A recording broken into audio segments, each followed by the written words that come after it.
Celeste Manno's life was full of promise, until a brief encounter with a disturbed man spiraled into a deadly obsession. Despite her desperate pleas for protection, the system failed her. What followed was a chilling descent into stalking, culminating in a crime that shocked an entire nation. Friends, please support these videos with your activity. Subscribe to the channel, put a like on this video, and write a comment when you watch the video. Your activity is very valuable. Thank you. Celeste Manno's life was a mosaic of ambition, kindness, and promise. Born on March 9, 1995, in Melbourne, Australia, Celeste was the youngest in her close-knit family. Her mother, Aggie DeMauro, and her stepfather, Tony, raised her in an environment where empathy and determination were valued. Celeste's radiant personality made her a beacon of positivity among her friends and colleagues. She was deeply connected to her older brother, Alessandro, with whom she shared an unbreakable sibling bond, often seen through their playful banter and mutual support. Academically gifted, Celeste pursued a degree in criminology and psychology at RMIT University. Her interest in these fields reflected her innate curiosity about human behavior and her desire to make a difference in society. Friends described her as someone who genuinely cared about the people around her, often going out of her way to help others, whether through volunteering or offering a listening ear. Her passion for justice and mental health advocacy painted a clear picture of the future she envisioned for herself. After graduating, Celeste secured a job at a call center for Serco, a company contracted to manage government services, including COVID-19 contact tracing during the pandemic. Her role involved assisting people with job seeker support and navigating the complexities of government services. While the work could be challenging, Celeste approached it with empathy and professionalism, often offering more than just procedural help. She gave reassurance to people struggling through tough times. Outside of work, Celeste was known for her vibrant social life and creative spirit. She loved painting, attending music festivals, and spending time with her friends, who admired her ability to light up any room she entered. Her bright smile and infectious laugh were hallmarks of her personality. She was also deeply in love with her boyfriend, Chris Ridsdale, whom she had met through mutual friends. Their relationship was filled with warmth, support, and shared dreams of the future. Celeste's life in Mernda, a northern suburb of Melbourne, was peaceful and filled with routine joys: family dinners, quiet evenings with her boyfriend, and weekends spent exploring the city with friends.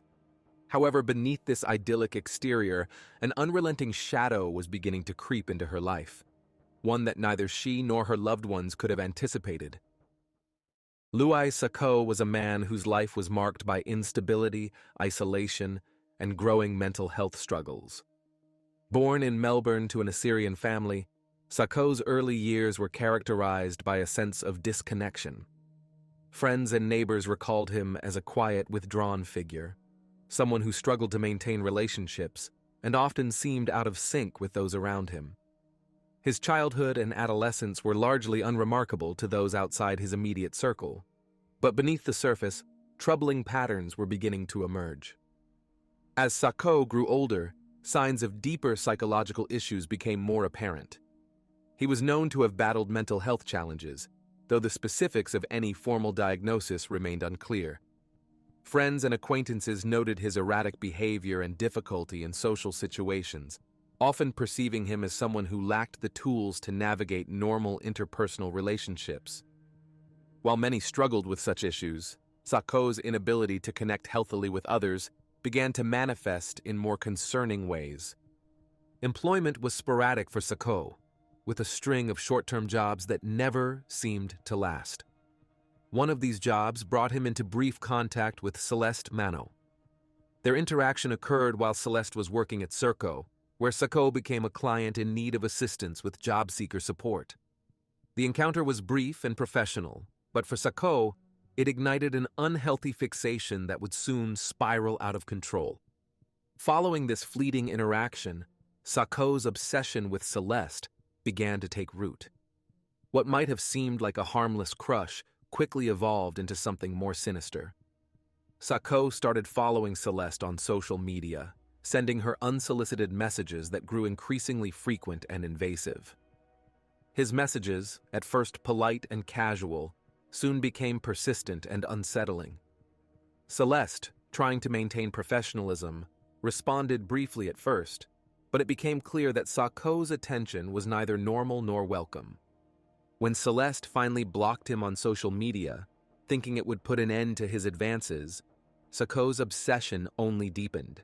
He created new accounts, found ways to bypass her attempts to avoid him, and continued his barrage of unwanted messages.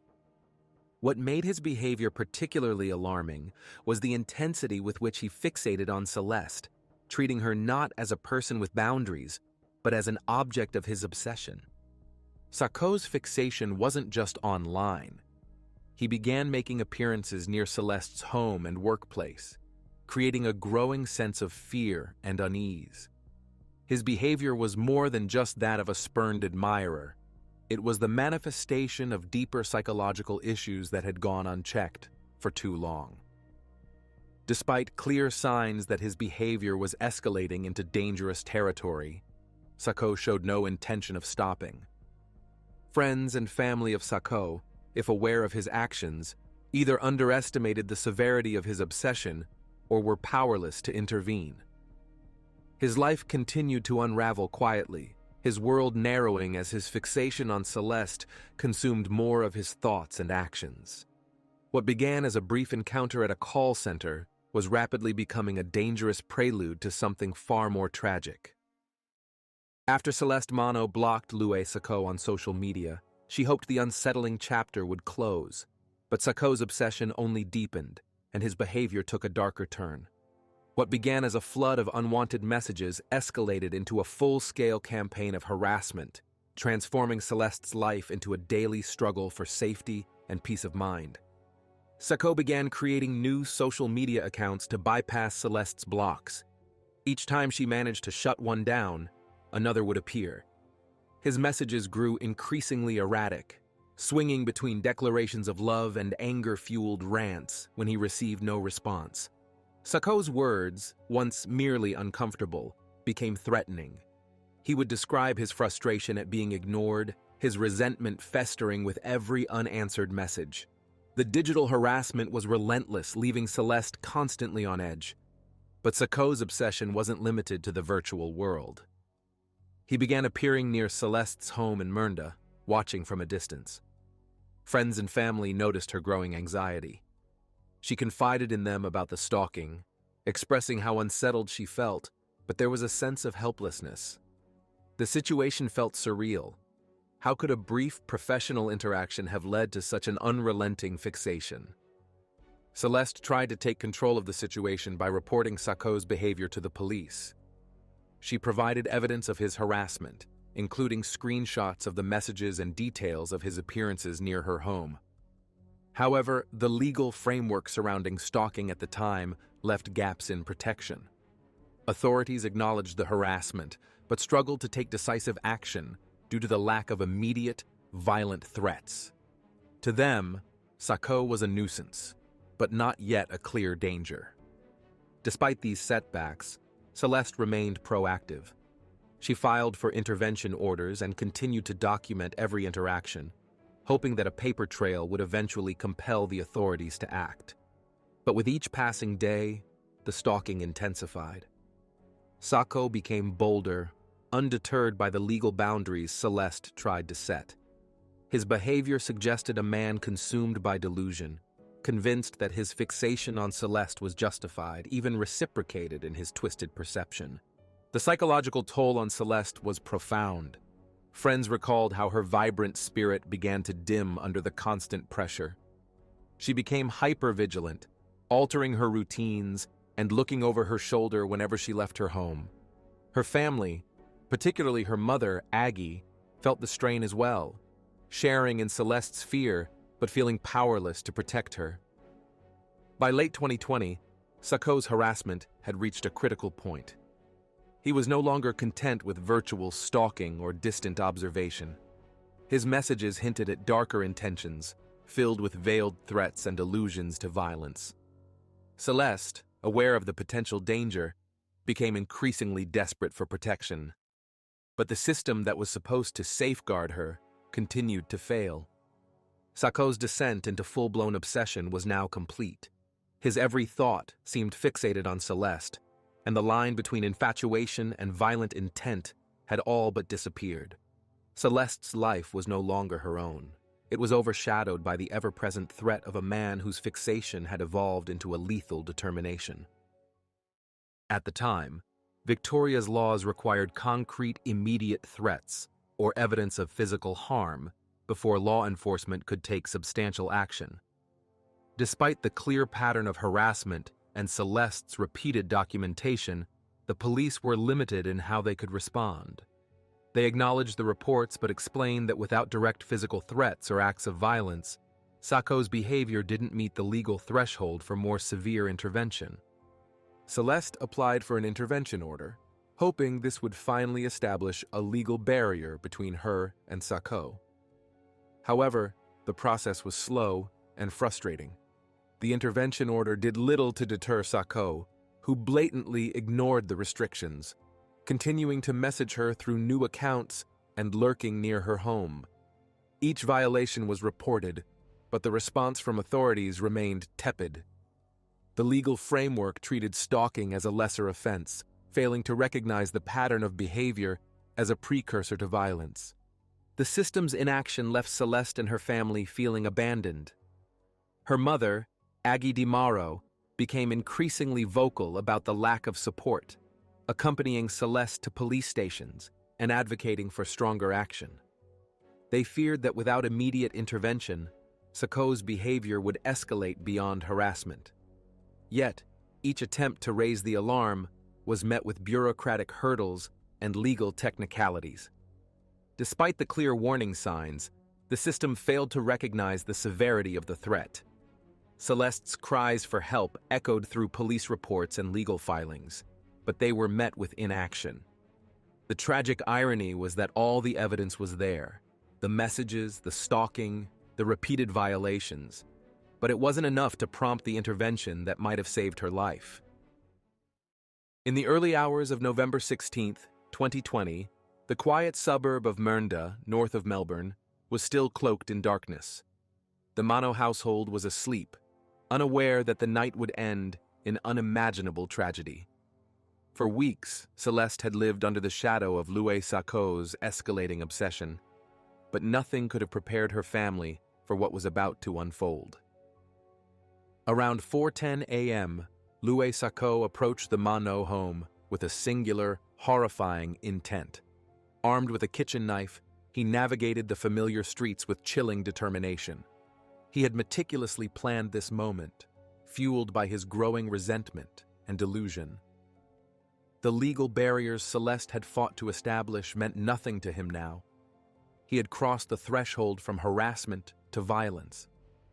Sacco reached the back of the Manno residence, where a window provided access to Celeste's ground-floor bedroom. The neighborhood was silent, offering no resistance, as he removed the fly screen and quietly forced his way inside. Celeste, likely asleep or only just stirring, was caught completely off guard. The sanctuary of her home, once a refuge from Sacco's stalking, had been violently breached. Inside, chaos erupted.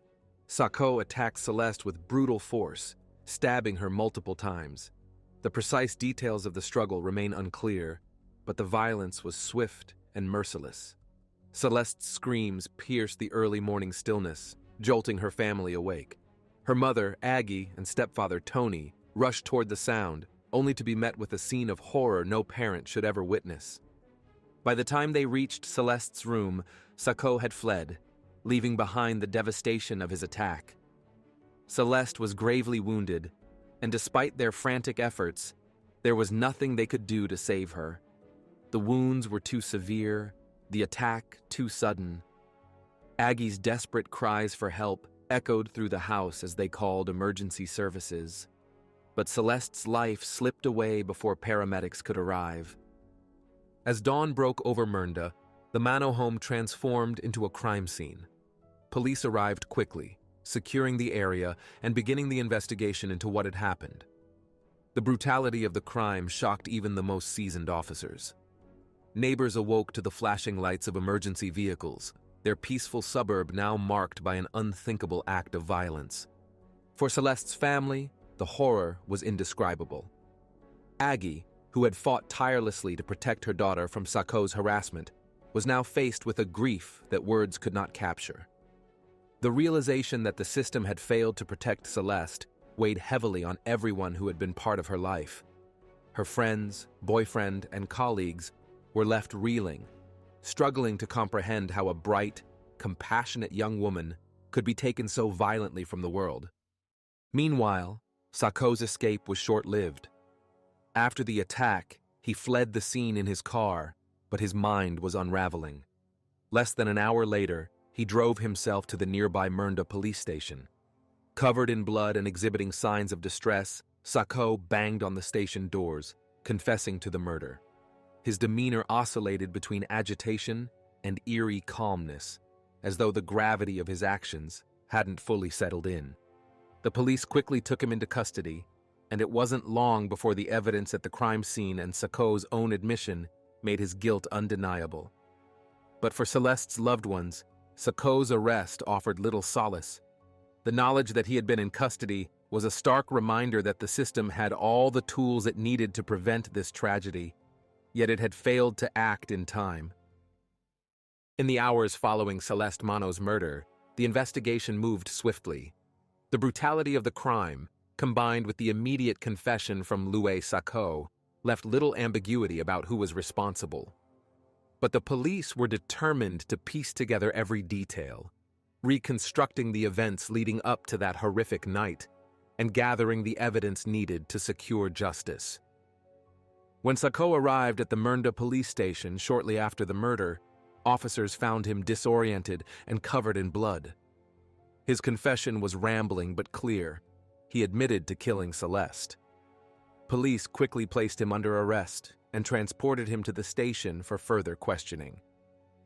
While his admission was a pivotal moment, investigators needed to corroborate his statement with physical evidence from the crime scene. Back at the Manno home, forensic teams worked meticulously. The window Sako had used to enter Celeste's bedroom provided clear signs of forced entry. Inside, the room bore the brutal evidence of the struggle. Blood spattered across the walls and floor, the aftermath of a violent and premeditated attack. The weapon, a kitchen knife, had been discarded nearby and was quickly recovered by officers. Investigators also examined Sako's vehicle, which he had driven to the police station after the murder. Inside, they found additional evidence linking him to the crime, including bloodstains and personal items that belonged to Celeste. His erratic behavior and disjointed confession pointed to a disturbed state of mind, but it did little to obscure the clear, calculated nature of his actions. Witness statements from Celeste's family and friends further solidified the case against Sako. Her mother, Aggie, recounted the months of fear and frustration as they sought help from the authorities.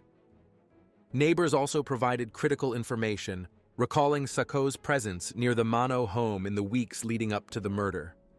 These testimonies underscored the systemic failures that had allowed his behavior to continue unabated. Forensic analysis confirmed that Sako's DNA was present at the crime scene, and his digital footprint, messages, social media activity, and search history further demonstrated his fixation on Celeste. By the time the investigation concluded, the case against Louis Sako was airtight. The murder had been premeditated, fueled by months of unchecked obsession and a series of missed opportunities to intervene. Following his arrest, Louis Sako was charged with the murder of Celeste Manno. The legal process progressed, culminating in Sako pleading guilty to the charge. On February 29, 2024, Justice Jane Dixon of the Supreme Court of Victoria sentenced Sako to 36 years in prison, with a non-parole period of 30 years. In October 2024, while serving his sentence at Melbourne's Ravenhall Correctional Centre, Sako attempted suicide and was transported to the hospital in serious condition. This incident highlighted ongoing concerns about his mental health, both preceding and following the crime. What do you think the police could have done in this case? Or the family could have taken some measures, such as moving? Write your opinion in the comments. Thank you for watching the video to the end. Please rate the video by liking, and also sign up and play the bell so that you do not miss new videos. See you soon. In the quiet town of Slaughter, Louisiana, Sheila and Clay Fletcher were seen as model citizens. But behind their tidy home lay a horrifying secret. Their daughter, Lacey, had spent years wasting away on a filthy couch, unseen by the world. When the truth emerged, it shocked the nation to its core. Nestled in East Feliciana Parish, the small town of Slaughter, Louisiana, was the kind of place where everyone knew each other's names. Life moved slowly here, with neighbors exchanging friendly waves and weekend gatherings filling the air with laughter. Among the town's familiar faces were Sheila and Clay Fletcher, longtime residents known for their community involvement. Sheila served as an alderwoman, and Clay was active in local organizations. To those who knew them, the Fletchers seemed like an ordinary, respectable family. Their only child, Lacey Ellen Fletcher, was rarely seen around town in recent years, but few questioned it. As children grow up, they often drift from small-town life, and most assumed Lacey had simply chosen a quieter path. The Fletchers' brick home on Tom Drive sat quietly at the end of a cul-de-sac, its neat appearance betraying none of the horrors that lay inside. For years, no one suspected that behind the closed doors of the Fletcher home, a tragedy was unfolding. It wasn't until a cold January morning in 2022 that the veil of normalcy was ripped away, revealing a nightmare that would shock not just Slaughter, but the entire nation. The quiet town, once known for its peaceful streets and friendly faces, would soon become synonymous with one of the most disturbing cases of neglect in recent memory. Lacey Ellen Fletcher was born in 1985, the only child of Sheila and Clay Fletcher. In her early years, she was described as a bright, cheerful girl who loved playing outside and spending time with neighborhood friends. She attended Brownsville Baptist Academy, where she participated in various school activities and was a member of the volleyball team. Her teachers and peers remembered her as polite, intelligent, and engaged in both her studies and social life. Around the age of 10, Lacey was diagnosed with autism spectrum disorder and social anxiety, conditions that began to shape her adolescence. While her early childhood had been filled with laughter and companionship, these diagnoses marked a shift. Though her parents reportedly sought professional help, including therapy and medical consultations, Lacey's social interactions became increasingly limited. She withdrew from group activities and found it difficult to maintain the friendships she had once cherished. By the time she reached her teenage years, Lacey's presence in public grew scarce. She transitioned to homeschooling, and neighbors noticed her absence from community events. Despite her withdrawal, those who knew her in her earlier years struggled to reconcile the lively, curious child they remembered with the quiet, isolated figure she was becoming. Yet few pressed the issue, trusting that her parents were managing her care. Behind the walls of the Fletcher home, however, Lacey's world was shrinking more than anyone could have imagined. For a time, neighbors occasionally asked about her, but Sheila and Clay Fletcher assured them that Lacey was fine, preferring the privacy and comfort of home due to her struggles with social anxiety. The Fletchers themselves began to withdraw from social life, their once frequent participation in local events tapering off. The family's house on Tom Drive appeared well kept from the outside, offering no clues to the life unfolding within.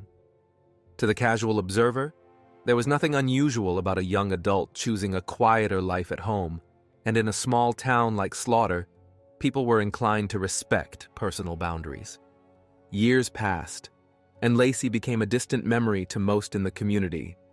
Friends from her childhood moved on with their lives, assuming Lacey had done the same in her own way.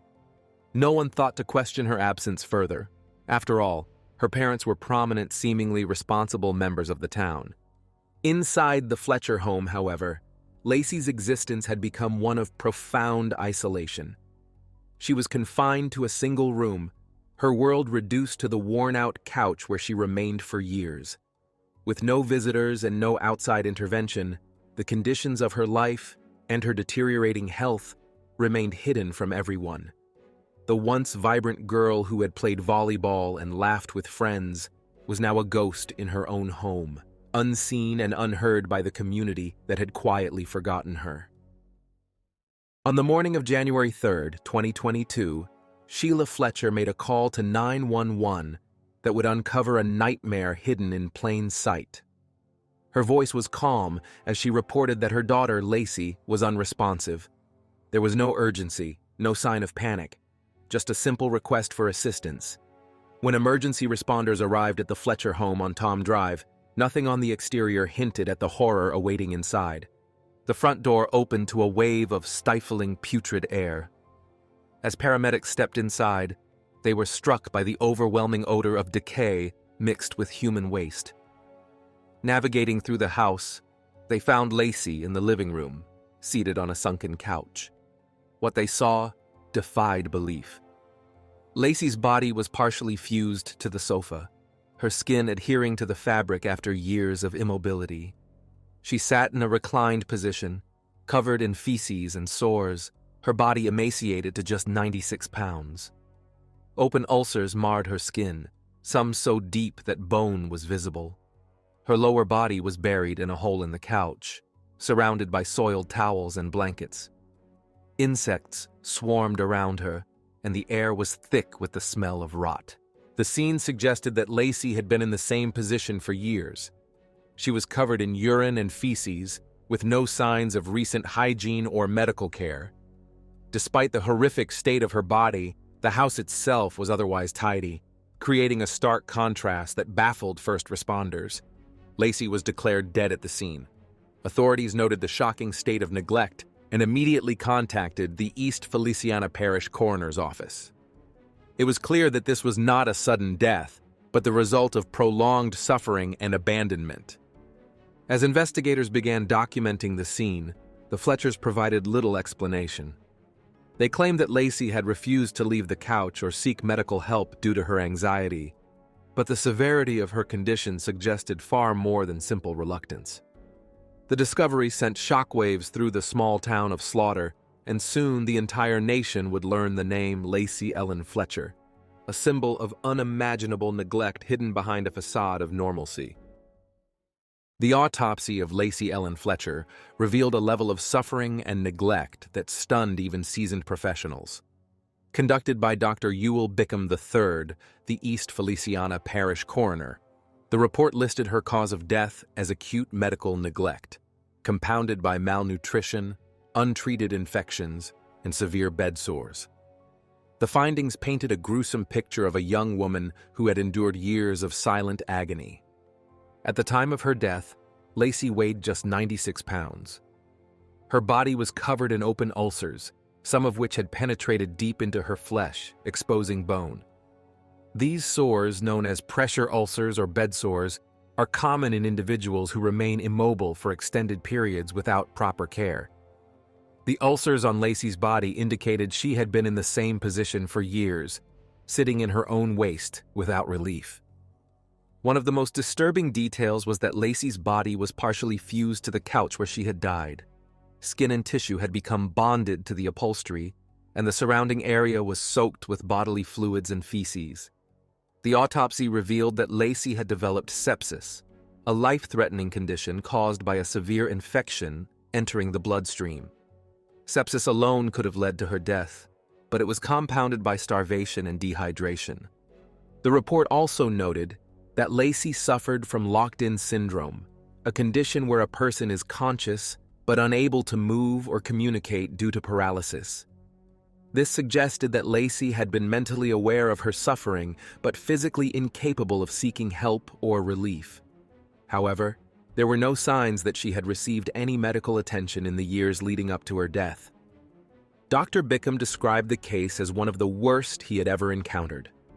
The level of neglect was so profound that it shocked even those accustomed to tragic cases. He stated that Lacey's death was not an accident or the result of natural causes, but the consequence of prolonged, deliberate neglect. The autopsy findings left no doubt. Lacey Ellen Fletcher had died slowly and painfully, trapped in a living nightmare, while those responsible for her care did nothing to intervene. Following the autopsy, East Feliciana Parish authorities launched an immediate investigation into the circumstances surrounding Lacey Fletcher's death. The horrific details from the crime scene and medical report raised serious questions about how such neglect could occur unnoticed for so long. Sheriff Jeff Travis, leading the investigation, described the case as deeply disturbing, emphasizing that it was unlike anything his department had ever encountered. Detectives began by interviewing Sheila and Clay Fletcher. The couple maintained that Lacey's mental health struggles, particularly her severe social anxiety and autism spectrum disorder, were at the root of her condition. They claimed that Lacey had chosen to isolate herself and refused any form of medical treatment. Sheila insisted that they respected their daughter's wishes, suggesting that they were not neglectful, but honoring Lacey's autonomy. However, investigators found these explanations difficult to reconcile with the overwhelming evidence of prolonged suffering and complete lack of basic care. Neighbors were also questioned, many expressing disbelief and horror as details emerged. Some admitted they hadn't seen Lacey in over a decade, but had assumed she was living a private life due to her anxiety. Few had any idea that she was even still in the home. Sheila and Clay's outward appearances gave no indication of trouble. They were regarded as polite, involved citizens. This revelation shocked those who had considered them upstanding members of the community. Authorities scoured the Fletcher home for additional evidence, examining Lacey's living conditions and the family's communication history. There were no signs of recent medical consultations, prescriptions, or attempts to seek professional help. Despite Sheila's position as an alderwoman and the couple's community involvement, no one had ever been invited inside their home, and no welfare checks had been conducted. The deeper investigators dug, the clearer it became that Lacey's death wasn't a tragic accident, but the result of years of abandonment. The case quickly shifted from a medical inquiry to a criminal investigation, setting the stage for what would become a national headline. On May 2, 2022, 4 months after Lacey Fletcher's death, a grand jury convened in East Feliciana Parish returned a swift indictment. Sheila and Clay Fletcher were charged with second-degree murder, a charge that carries a mandatory life sentence without the possibility of parole in Louisiana. The indictment was based on overwhelming evidence of prolonged neglect and the gruesome conditions under which Lacey died. Sheriff Jeff Travis confirmed the arrests later that day. Sheila and Clay Fletcher were taken into custody without incident and booked into the East Feliciana Parish Jail. Their bond was set at $300,000 each. Shortly after their booking, both posted bond and were released, pending trial. Their release only intensified the community's outrage, as many felt justice was being delayed for Lacey. At the bond hearing, prosecutors laid out the severity of the case, emphasizing that Lacey's death was not only preventable, but the result of willful and deliberate neglect. They argued that the Fletchers had multiple opportunities to seek medical intervention, but instead allowed their daughter to waste away in inhumane conditions. Photos from the scene and details from the autopsy were presented as evidence of the cruelty Lacey endured. The defense, however, painted a different picture. The Fletchers' attorney claimed that Lacey was mentally competent and had the right to refuse care.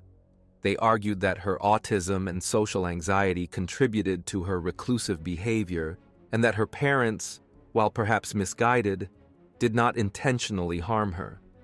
The defense also suggested that the Fletchers were overwhelmed and lacked the resources to properly care for their daughter, despite their outward appearance of stability. The case quickly gained national attention. Media outlets across the country reported on the horrific details, and public outrage grew.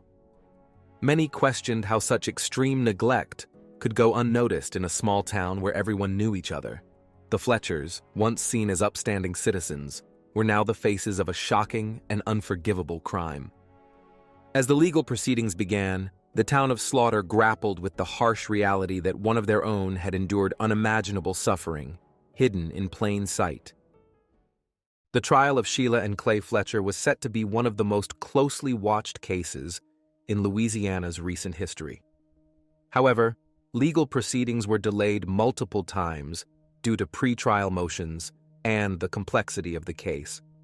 Prosecutors were determined to prove that Lacey Fletcher's death was the direct result of her parents' willful neglect, while the defense maintained that mental health issues and personal choice played a significant role in her tragic end.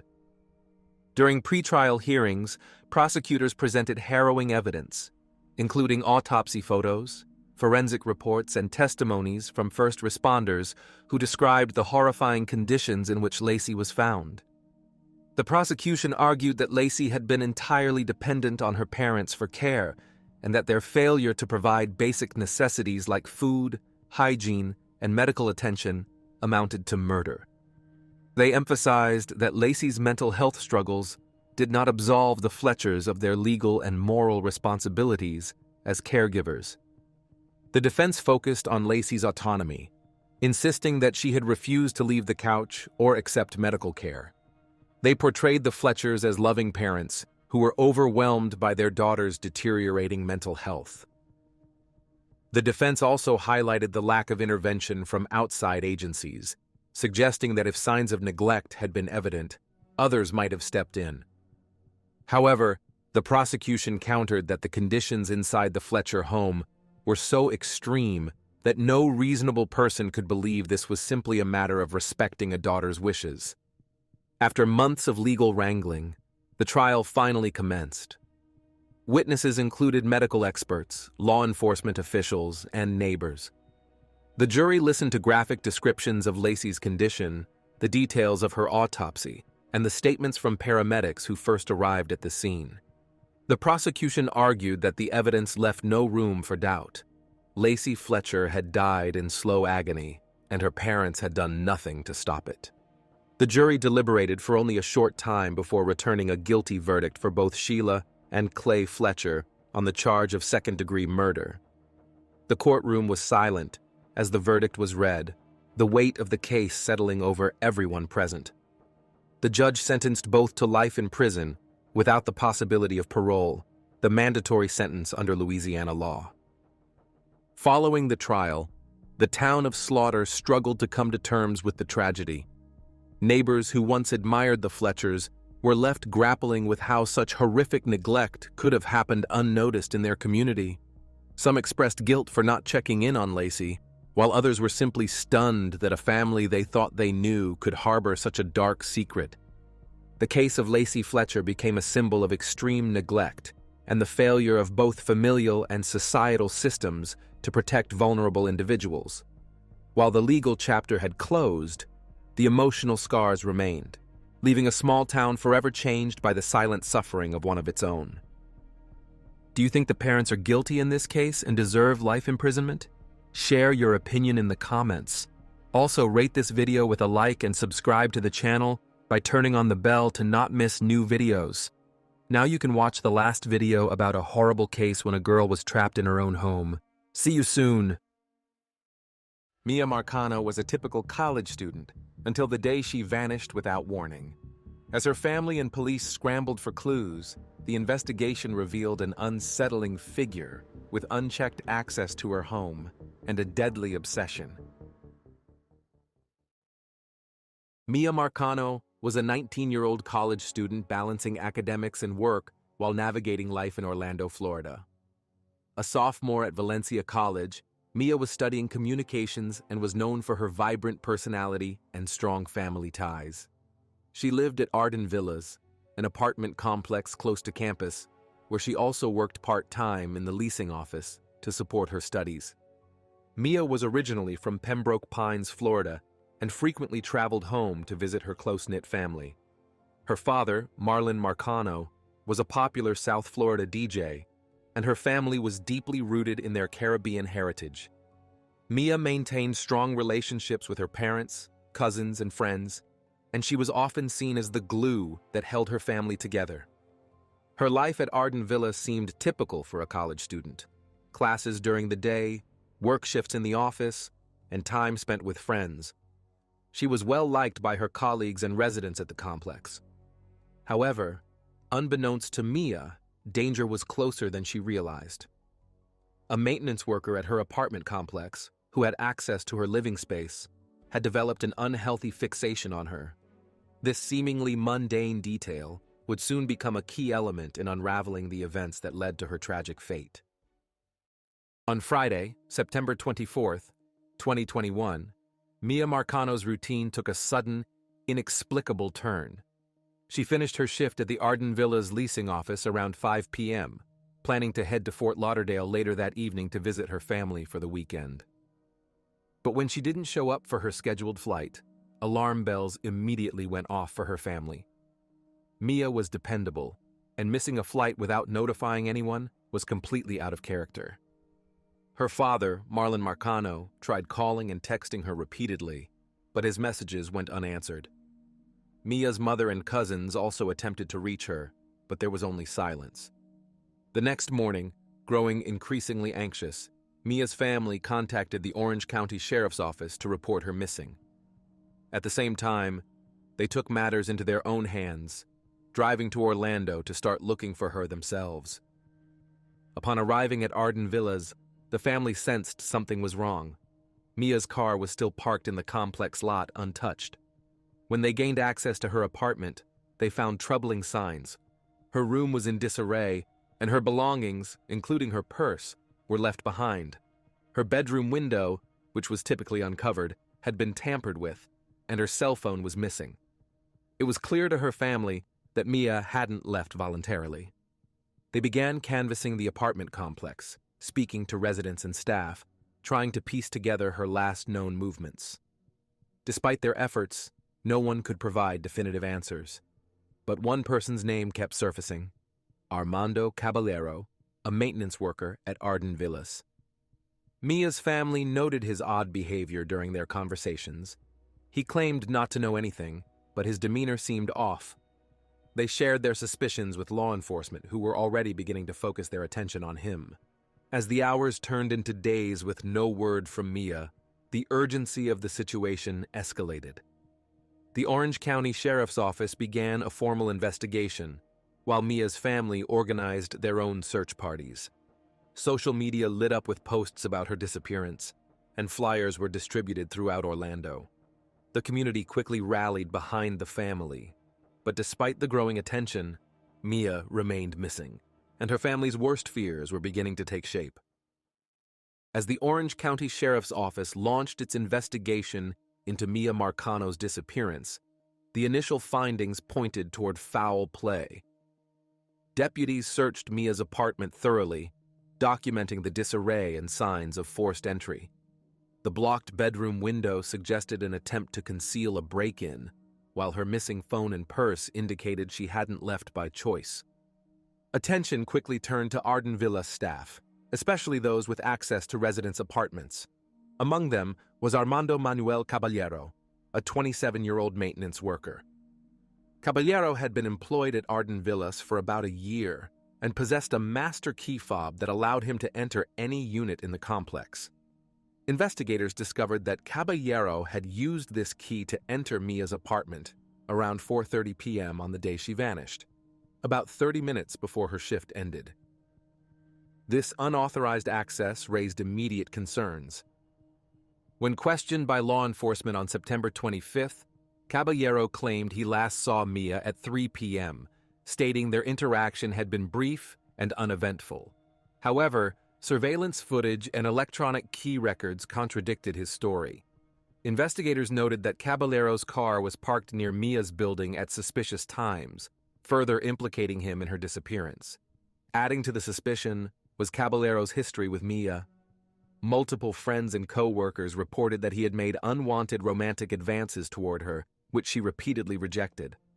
Miya had even confided in family members about feeling uncomfortable around him. Despite her clear disinterest, Caballero continued to hover around her workplace and apartment, often finding excuses to interact with her. Law enforcement deepened their inquiry into Caballero's past, uncovering prior complaints from female residents at other apartment complexes where he had worked. Although no formal charges had ever been filed, a disturbing pattern of behavior emerged. As the investigation progressed, Caballero's demeanor grew increasingly suspicious. He stopped cooperating with authorities and avoided further questioning. By September 26th, deputies obtained a warrant to search his apartment and vehicle. While they found items consistent with maintenance work, there was no immediate, conclusive evidence linking him directly to Miya's disappearance. The mounting evidence painted a grim picture. Caballero's access to Miya's apartment, his history of inappropriate behavior, and the discrepancies in his story positioned him as the prime suspect. However, before law enforcement could confront him with the full weight of their findings, the case took a sudden and unexpected turn. Caballero had a troubling past that investigators quickly uncovered. Although he had no prior criminal record, former co-workers and residents from other properties where he had worked described patterns of inappropriate behavior, particularly toward young women. He often made them uncomfortable, crossing professional boundaries with unsolicited attention. At Arden Villas, his fixation on Miya had become evident to those around her. She had rejected his advances on multiple occasions, even expressing to friends and family that she found his behavior unsettling. Despite these rejections, Caballero continued to insert himself into Miya's life. He was often seen loitering near the leasing office or around her apartment building without any legitimate work orders. His unauthorized entry into her apartment on September 24th, just before she finished her shift, was not an isolated event. Investigators learned that he had used his master key fob to enter other units in the past, though no formal complaints had been filed. After his initial interview with deputies on September 25th, Caballero's behavior took a darker turn. He stopped responding to calls from investigators and refused further questioning. When Miya's family confronted him directly at Arden Villas, he appeared indifferent, offering no helpful information while maintaining his innocence. His lack of concern for Miya's disappearance, coupled with his evasive actions, only deepened suspicions. On September 26th, law enforcement executed a search warrant on Caballero's apartment and vehicle. Inside his apartment, they found maintenance tools, but nothing immediately tied to Miya. However, his car revealed more disturbing findings. Investigators discovered duct tape, gloves, and a blanket in the trunk, items that could suggest premeditated foul play. Traces of hair fibers and a small blood stain were also collected for forensic analysis, though results were pending at the time. Caballero's phone records and GPS data became the next focus. Detectives traced his movements following Miya's disappearance, noting that he had traveled to several remote locations around Orlando, including abandoned apartment complexes and wooded areas. This behavior, combined with his refusal to cooperate, suggested he was attempting to cover his tracks. On the morning of September 27th, before law enforcement could bring him in for further questioning, the case took a shocking turn. Caballero was found dead inside a garage at an apartment complex in Longwood, about 30 minutes from Arden Villas. He had died by suicide, hanging himself with a belt. His body was discovered by a maintenance worker after he failed to show up for work. Caballero's suicide left investigators with a critical gap. While the evidence pointed strongly to his involvement, his death meant there would be no confession, no trial, and no direct explanation for his actions. However, his final movements and the forensic evidence found in his car and apartment would soon provide the answers that Miya's family and the community desperately sought. With Caballero no longer alive to provide answers, investigators focused on dissecting his movements and personal belongings for clues. His silver Ford Fusion, parked near where his body was found, became the center of forensic analysis. Inside the trunk, deputies found duct tape, gloves, and a blanket, items that suggested preparation for abduction. More critically, forensic teams discovered traces of blood and hair fibers in the vehicle. These samples were expedited for testing, and within days, results confirmed that the DNA belonged to Miya Marcano. Caballero's cell phone provided further insight. Investigators analyzed his GPS data and call logs, revealing a suspicious pattern of travel immediately following Mia's disappearance. On the evening of September 24th, his phone pinged in several remote locations around Orlando, places he had no known connections to. One location in particular drew investigators' attention: Timber Scan on the Lake, an abandoned apartment complex notorious for its isolation and history of criminal activity. Law enforcement now had a focused lead. Teams were dispatched to Timber Scan to search the overgrown, deteriorating property. The site's size and condition made the search difficult, but with Caballero's GPS data pinpointing specific areas, deputies began their methodical sweep. Meanwhile, Mia's family and the public, devastated by the news of Caballero's suicide, continued their efforts to find her.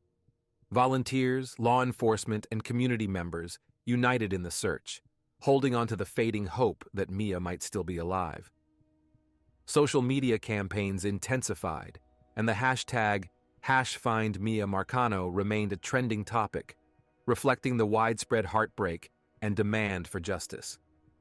As investigators followed Caballero's trail, the focus remained clear: finding Miya and uncovering the full extent of what had happened during those critical hours after her disappearance. The evidence in Caballero's car and the data from his phone had narrowed the search, and authorities were closing in on the tragic conclusion that awaited them. On October 1st, 2021, search teams descended on Timber Scan. The complex, long neglected, was surrounded by overgrown brush, decaying buildings, and debris. Navigating the area was challenging, but the specific GPS coordinates from Caballero's phone gave law enforcement a clear starting point. The Orange County Sheriff's Office deployed search dogs, drones, and ground teams to comb through the dense vegetation and dilapidated structures. As law enforcement worked the scene, Mia's family remained deeply involved in the search. Her father, Marlon Marcano, continued to lead efforts on the ground, refusing to give up hope until definitive answers were found. Volunteers from across the state joined in, distributing flyers and scouring nearby neighborhoods. The community's involvement had become a symbol of solidarity, with strangers offering their time and resources to aid in the search. Despite the intense efforts, the first day of searching yielded no significant results. However, the following morning brought a tragic discovery. On October 2nd, 2021, just behind one of the abandoned buildings at Timber Scan, searchers found a body partially concealed under branches and debris. The location matched the GPS data from Caballero's phone, placing him at the exact spot where the remains were found. The body was in an advanced state of decomposition, consistent with having been exposed to the elements for over a week. Personal items found nearby, including a purse and a set of keys, strongly suggested the remains belonged to Miya. Law enforcement immediately notified her family, though formal identification was required. The Orange County medical examiner took possession of the remains and began the identification process.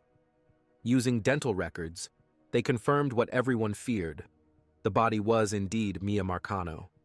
The autopsy revealed that Miya had died from homicidal violence, though the exact cause of death was difficult to determine due to the state of the remains. There were no immediate signs of sexual assault, but investigators couldn't rule it out definitively. For Mia's family, the confirmation of her death was a devastating blow. The hope that had driven their tireless search efforts was replaced by profound grief.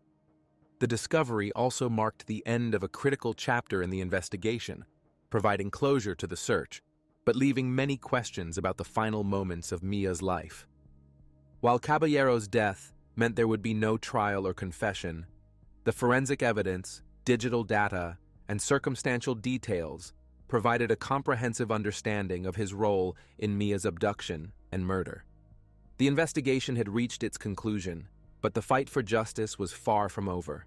Miya's family vowed to ensure that her death would lead to meaningful changes, preventing similar tragedies from occurring in the future. The Orange County Medical Examiner's report provided some answers, but also left lingering questions. Miya's body was found in a state of advanced decomposition, making it difficult to determine the precise cause of death. The autopsy concluded that Miya had died from homicidal violence, but the specific details remained unclear due to the condition of her remains. Investigators confirmed that there were no obvious signs of sexual assault, but the medical examiner could not definitively rule it out. Personal belongings found near her body offered more evidence of the crime. Miya's purse, keys, and cell phone were located close to where her body was left, suggesting that Caballero had disposed of everything in one place. The area where her body was found, an isolated, overgrown patch behind one of the abandoned apartment buildings, indicated that Caballero had chosen the spot carefully, likely knowing that the property's reputation for crime and neglect would delay discovery. For Miya's family, the confirmation of her death brought unbearable grief. Her father, Miya Marcano, who had been at the forefront of the search, expressed heartbreak at the loss of his daughter, but also determination to seek justice in her name. The family's pain was shared by the community, which had rallied behind them throughout the ordeal. Vigils were held in Orlando and Pembroke Pines, where Miya had grown up, with hundreds gathering to honor her memory. Friends, classmates, and even strangers lit candles, left flowers, and shared stories about Miya's bright personality and promising future. The discovery also intensified scrutiny on Arden Villas, the apartment complex where Miya lived and worked. Residents and the public questioned how someone like Caballero, who had a history of inappropriate behavior, was allowed to maintain unrestricted access to tenants' apartments. The fact that he was able to enter Miya's apartment with a master key fob without her consent highlighted serious lapses in the complex's security protocols. Law enforcement released a timeline of Caballero's actions leading up to and following Miya's disappearance. The data showed that Caballero had entered Miya's apartment at 4:30 p.m. on September 24th, just before her shift ended. After abducting her, he drove to several remote areas before ultimately leaving her body at Timber Scan. His movements were tracked through cell phone data and surveillance footage, creating a comprehensive picture of his actions. Though Caballero's suicide meant there would be no trial, the overwhelming evidence left no doubt about his guilt. Forensic analysis confirmed Miya's DNA in Caballero's car, and the timeline of his movements aligned perfectly with her disappearance. Law enforcement publicly closed the case, declaring Caballero solely responsible for Miya's abduction and murder. While Miya's body had been found and her killer identified, the case left a deep impact on the community and raised broader concerns about tenant safety and apartment complex accountability. Miya's family, while mourning their loss, began to channel their grief into advocacy, determined to ensure that no other family would endure the same tragedy. You're a real fan of true crime if you watch this video to the end. What do you think the apartment complexes should do to avoid such horrible situations? Write your thoughts in the comments and like this video. You can also watch the video from our second channel, when police officers arresting one of their own. See you soon. Many people have their idols, famous personalities who have achieved something in this life. Actors, athletes, musicians. But do we know the people on the cover that we like only superficially? After all, we don't know for sure what idols are really like when we interact with them closely. One day, an aspiring rapper named Brice Rambo decided to throw his followers a party. Everything was going well until at some point the man out of the blue started yelling that his money had been stolen. What's more, he even knew which of the group of people was dirty. Brice Rhodes was born on August 9th, 1991. He grew up in the city of Louisville, Kentucky. His upbringing was taken care of by his mother, Shawn, who could not be called very caring and responsible. As Brice himself later said in an interview, his childhood was filled with trauma and violence, which had a huge impact on the rest of his life. Brice's home life was quite messy and chaotic. This resulted in the boy having an extremely low intelligence level. He struggled with attention, deficit hyperactivity disorder, and also suffered from bipolar disorder. When Brice was 15 years old, he had the cognitive abilities of a preschooler. No matter how hard he tried to grasp the amount of information that was given in school, he simply could not do it. As a result, he was stunted. Because of the inability to express emotions in words, he began to organize fights at school and constantly struggled with bouts of aggression. At the same time, his mother Shauna did nothing, and Brice never received any psychiatric help. On top of everything else, the guy was described as an incredible slacker. He avoided any responsibilities, from schoolwork to chores. After Brice dropped out of school, his only burning desire was to join a gang. He had no other dreams or aspirations, only the desire to be a part of something serious, to feel his own importance. Only there was a problem. None of the local gangs wanted him in their ranks. No matter how much Brice begged and pleaded to be accepted into the criminal organization, he was chased by rejections everywhere. Brice was simply shunned. As an 18-year-old teenager, and Brice was just at the beginning stages of adolescence, it seemed that he had to prove himself to these gangsters and show that he was strong, mature, and fearless. Nothing better came to his mind than to take part in an armed robbery. Brice decided, along with 9 other young men, to rob a group of teenagers, and it actually had devastating consequences.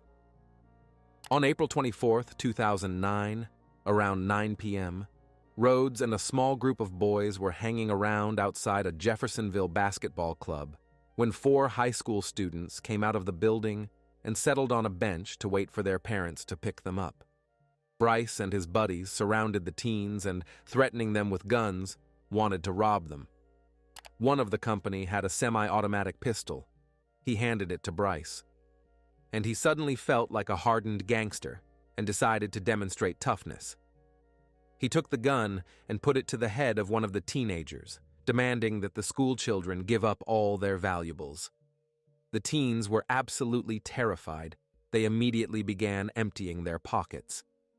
As a result of the armed attack, Brice and his accomplices managed to collect $45 in cash and 2 cell phones, after which they fled the scene.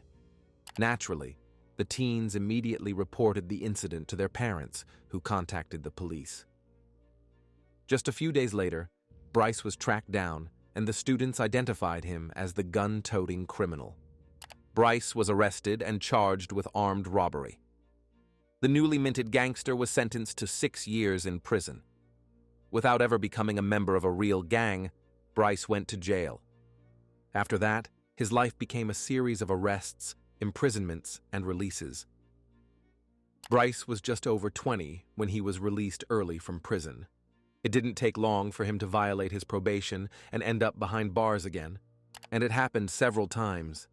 After serving a short time, he would get out on parole. Then Brice would re-enter the law and go to prison for violating his parole. Once on the outside, the young man managed to commit several different offenses, including bullying charges, domestic violence charges, use of illegal drugs, and theft. And worst of all, Brice was also charged with foul molestation of an underage girl, for which he was placed on the sex offender registry.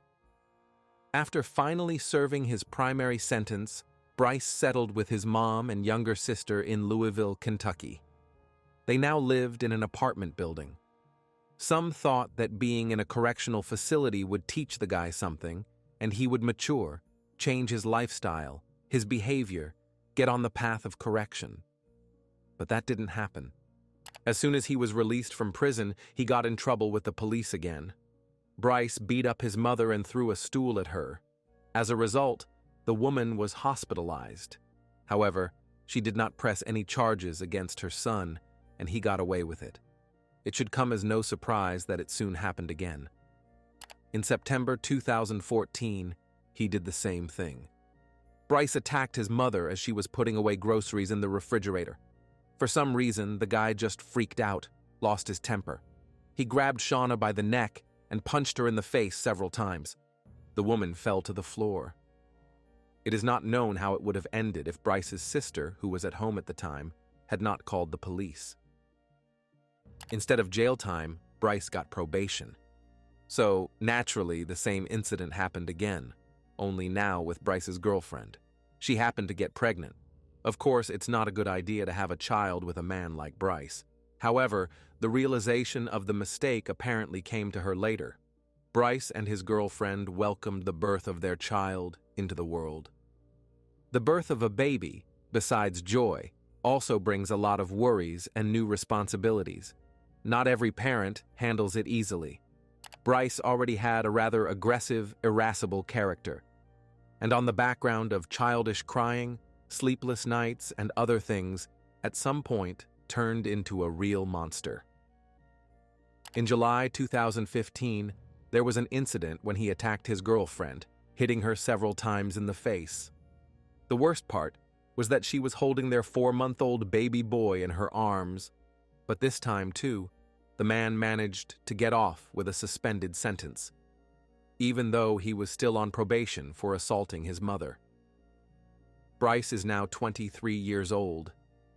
His desire to join a street gang hasn't gone away, only it was joined by his dream of becoming a musician. Brice positioned himself as an aspiring rapper. He composed unremarkable lyrics, shot video clips, and tried to become famous by releasing videos on YouTube.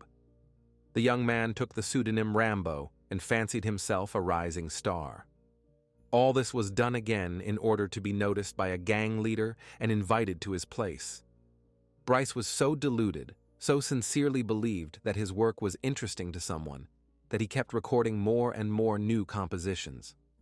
As almost every homegrown rapper in his lyrics sounded such topics as crime, gangs, women, illegal substances, and weapons, naturally there were those who really liked his music. Everybody's tastes are different, but there are hundreds of thousands of rappers like Brice, and they all look alike, as if they were made to copy. Brice tried to be original. In his videos, he was often filmed without outerwear and only pants, showing his far from perfect body. As stated earlier, all this he did in order to become famous and get into the ranks of some gang. But neither music career, nor criminal history, nor other attempts to attract the attention of real mobsters did not succeed. Since no one ever called Brice to join a gang, he decided to create his own. He couldn't attract peers or older people, because they had to fear their leader and honor him. So Brice recruited young, vulnerable, impressionable teenagers to join his team. He wanted them to be easy to control, easy to manipulate. For most 14 and 16-year-olds, an ex-convict and a famous local rapper in one person was something like an idol. They would look up to him, aspire to be like him, dream of being subservient to him. Brice wanted people to think that he lived a life of luxury and had money, nice cars, expensive jewelry, clothes, girls, and other trappings of wealth. But of course, Brice had none of those things. He was just very good at pretending. The young guy, fired up with the idea of starting his own gang, hung around the local basketball courts and recruited teenagers. They were 13, 14, 15, and 16 years old. Brice would tell the students that he was a famous rapper, and if they were around him, they could also get their piece of the pie and become famous. They would get money, power, and respect. Brice used his music videos as a kind of creditability. He promised young followers participation in the filming of his videos, and many actually fell for it, wanting some of the benefits of this world. And Brice really kept up the appearance that he had a lot of money, that he was powerful and well-respected. To back up his words with actions, he would buy recruits in his gang clothes, buy them lunch, or just give them money. But he did not do it out of the goodness of his heart, but to bind them and make them debtors. At the same time, Brice still lived with his mom and was incredibly lazy. That's where the young followers came in handy. Teenagers did all the housework for him, washing clothes, buying groceries, cleaning rooms. He also forced them to participate in criminal activities, such as selling illegal substances, and this, apparently, was his main source of income. Members of Brice's small gang were loyal to their leader. Among them were two half-brothers, 14-year-old Larry Ordoy and 16-year-old Morris Gordon. They were both born in Louisville, Kentucky, and their mother was a woman named Elizabeth Rice. She gave birth to Larry and Rice at a fairly young age. They had different fathers, but neither was present in the lives of their sons. Their upbringing was handled by Elizabeth alone. It so happened that both boys were in the same class. Morris always had problems with his lessons, so he had to repeat a couple of times. But the schoolboy excelled in other areas. He loved music and was quite a gifted basketball player. His younger brother Larry, on the contrary, was an excellent student and was also good at sports. The brothers were inseparable, almost like twins, only 2 years apart. Morris's troubles began when one day at the age of 14 he was sent to a summer camp run by the local police department. The place was for at-risk youth, but instead of correcting their behavior, the campers came out even more angry at the world. At summer camp, the teenagers were treated horribly. Morris and others were bullied and abused by the police officers who ran the camp. Young people who broke the rules were often physically, mentally, and emotionally abused. They could be woken up in the middle of the night, taken outside, and forced to do push-ups. Sometimes they were punished with food and water. Teenagers had to drink rainwater because they were thirsty.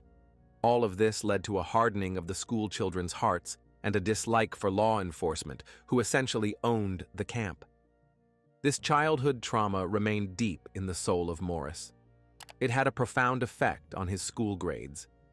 It had been 2 years since the boy had been to summer camp.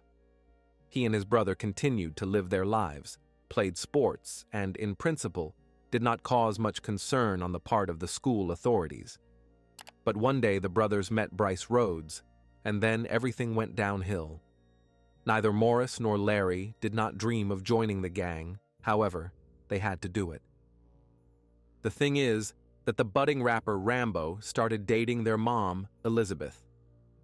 After meeting her 2 sons, Brice decided that these were the kind of young and impressionable teenage boys his gang needed. When a romance began to develop between Brice and Elizabeth, the man took Larry and Morris under his wing. From that point on, the brothers hung out with their mom's boyfriend all the time. Wanting to impress the boys and their mother, Brice bought them various gifts, food, clothes, and promised them a luxurious life. He told them how he would become a famous rapper and the money would flow. The man began taking Larry and Iris to many parties, introduced them to alcohol, illegal substances, and made them realize that committing a crime was no big deal at all. Larry and Morris even started carrying Brice's guns. He was leading the teens down a very dangerous path, and their mother Elizabeth didn't seem to care at all. This kind of relationship between Brice, Larry, and Morris went on for months. The man forced them to do chores around the house and also involved them in criminal activities. Both teens sold illegal drugs, participated in robberies and burglaries. And all of this was only because Brice desperately wanted to belong to a gang. He basically didn't care about the danger he was putting all these underage high school kids in. Larry and Morris were basically Brice's right-hand men. They rode with him in his car all the time. In addition to the 2 brothers, there were several others in Brice's gang. They were 15-year-old Anjone Carter, who was friends with the brothers and was in the same class with them, his cousin 17-year-old Jacob Taylor, and 19-year-old Tyrone Coleman. All of these guys before meeting Brice were just regular high school kids, friendly and cheerful. Had they not met the aspiring rapper one day, their lives would have turned out very differently. With 5 very loyal followers, Brice felt like a strong and important leader of his own gang. However, that still didn't negate his desire to become a real mobster. In his heart, he probably realized that his entire gang was just a parody of real criminal organizations. In May 2016, 25-year-old Brice had a chance to prove himself to members of the real mafia. The aspiring rapper heard that a local gang was looking for someone to run errands for them. In return, this person would be paid a certain amount of money. But it wasn't the money that interested Brice at that moment, it was the opportunity to make a name for himself. If he could run an errand and make an impression, he might be accepted into a serious team. Brice approached the local members of the gang and said he was ready to fulfill the assignment.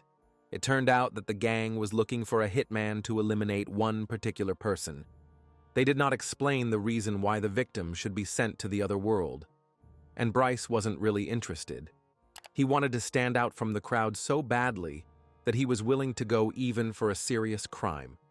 Meeting together, the gang members showed the photo and gave Brice details about the man they wanted to get rid of, his address, places he'd been, and other details.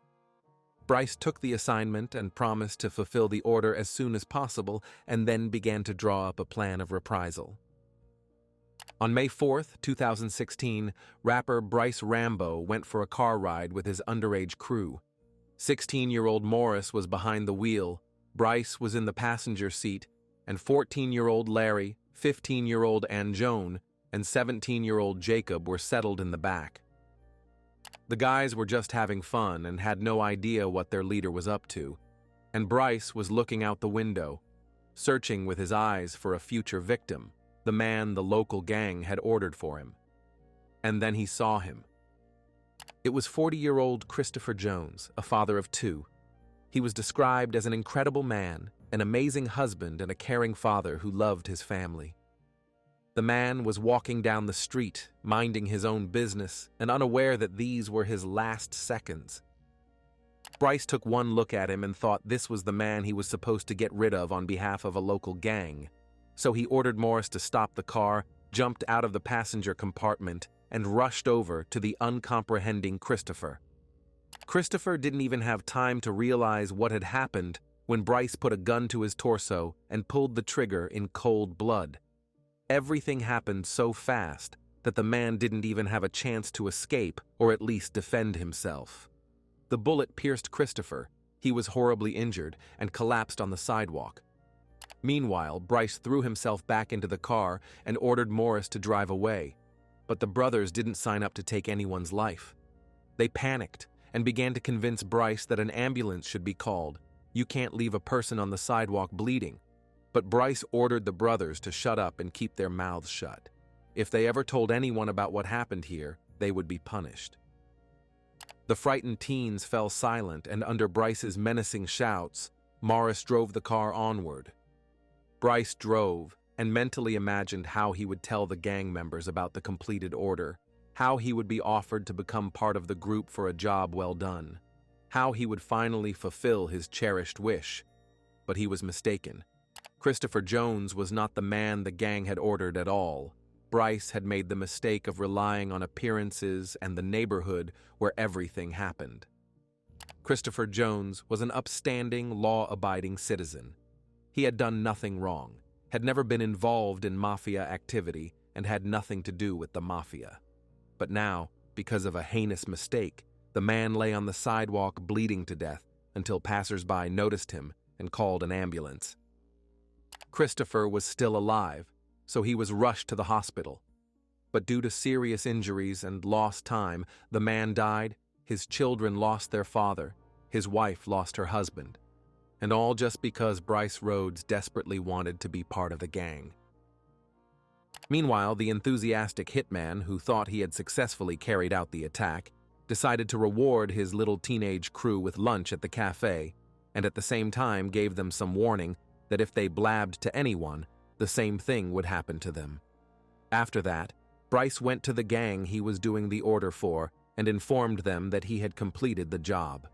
It was then that he found out that he had taken the wrong man's life, which meant that not only did he not get the money for the order, but also made him look like a real idiot in the eyes of the gang members. The police opened an investigation into the death of Christopher Jones, but since there were no witnesses to the incident, detectives could not link Brice to the crime. After realizing who they had really messed with, brothers Larry and Morris finally realized that this was not at all the world they wanted to be a part of. The boys continued to panic and began to slowly distance themselves from the amateur rapper who had committed cold-blooded human carnage. Brice could see that Larry and Morris were scared and tried to avoid seeing him. They could be a burden to him. They could go to the police and ruin everything. Right now, the guys were really keeping their mouths shut as Brice continued to intimidate them. But what would happen then when he wasn't around? That question was beginning to worry him more than a little. Despite the silence, however, the brothers never forgot for a second what had happened. Over the next few weeks, Morris and Larry actually began to shun Brice. They no longer wanted to be a part of his gang because they saw the true face of their leader. But what worried them most was that when the police found out the details of the crime, which would happen sooner or later, they would indeed be considered accomplices and sent to prison to serve out the rest of their days. Brice apparently felt the panic of the two teens in his skin. He was no less paranoid than Larry and Morris, and so the man decided that he couldn't let the boys go to the police and tell them everything. He decided to take matters into his own hands. On May 21st, 2016, 17 days after the death of Christopher Jones, Brice made plans to throw an end-of-school party for Larry and Morris. Brice still lived in the apartment with his mother and sister. Normally, the house was always crowded with people coming and going. However, on that day, Brice's mom and sister were absent, so the apartment was left entirely to Brice. The rapper lured Larry and Morris to his place by pretending to throw a party for them. He picked them up in his car and brought them home. 3 other teens who were part of the gang, 15-year-old Anjone Carter, 17-year-old Jacob Taylor, and 19-year-old Tyrone Coleman, were already there. At first, it was business as usual. Brice periodically threw parties at his house where his gang members were present, so it didn't raise any suspicions among the brothers. They didn't realize yet that they had just walked into a trap. The teens were just hanging out. Suddenly, at some point, Brice snapped out of his seat and jumped up to Larry and Morris. The man started accusing them of allegedly stealing money from him. The schoolboys looked among themselves and didn't understand what they were being accused of. They tried to justify that they hadn't taken anything, but Brice had already moved on to other accusations against them. He started ranting about how he'd gotten word that the brothers had decided to frame their gang and had blabbed the crime to someone. Brice yelled at the boys, not letting them put a word in edgewise. He was actually acting out the act in front of the other teens to somehow justify what he was going to do next. It got to the point where the brothers took a defensive stance, trying to prove their innocence. In their hearts, they were afraid of Brice, but they didn't want others to think they were snitches. It wasn't until the rapper stated that he would abuse both brothers as punishment that Morris couldn't take it anymore. Angry at the unfounded accusations and threats against him, the teenager grabbed a knife lying on the table and began waving it in Brice's face. That's all the landlord wanted. He snatched the knife out of Morris's hand and ordered other members of his gang to grab the brothers and lock them in the bathroom. While Larry and Morris were locked up, Brice arranged a vote. He pressed that the boys were traitors and that they had exposed all the gang members. The man tried to convince the teens that they had a choice and offered to vote on whether Larry and Morris should live or should die. It is not known exactly who cast the votes, but the bottom line was that the brothers had to pay for their betrayal with their own lives. Brice ordered the other teens to first get Morris's older brother Morris out of the bathroom. The man then took a belt and tied the boy's hands behind his back before shoving a pair of socks into his mouth. A hat was pulled over Morris's head, completely covering his face, after which Brice began punching him. He beat the guy until he fell to the floor and groaned in pain. All the while, 14-year-old Larry sat in the locked bathroom and heard everything that was going on in the room. He could hear Morris screaming in pain and begging Brice to stop. Out of desperation, the younger brother began banging on the bathroom door, crying and screaming for Morris not to be touched. Larry swore they had never said a word to anyone about that shooting and never would. But Brice continued to beat the traitor until he lost consciousness. The man then took a knife and began stabbing Morris's body.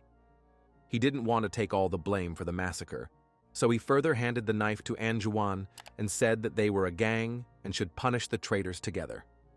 After Anjuan, Jacob took over and stabbed Morris's body as well. The only member who wasn't involved in all of this was Tyrone. Morris was left lying on the floor in a pool of blood as Brice ordered the teens to get Larry out of the bathroom. Seeing his brother tied up on the floor, the boy started screaming and crying even more. But he soon suffered the same fate. His hands were tied, his mouth gagged with a rag, and a hat pulled over his face to further disorient him. Then Brice and the other gang members took turns stabbing him several times. The lives of two brothers were cut short on the same day. They were so young, talented, and could have done a lot of good in the future. But everything was changed by one meeting with a man who decided that his desire was more important than the life prospects of two teenagers. Having gotten away with massacring Christopher Jones, Brice apparently felt invincible. He knew those two could talk. By getting rid of the brothers, he'd made the rest of his little gang complicit. And that guaranteed Brice that now the teens would definitely keep their mouths shut for fear of going to jail.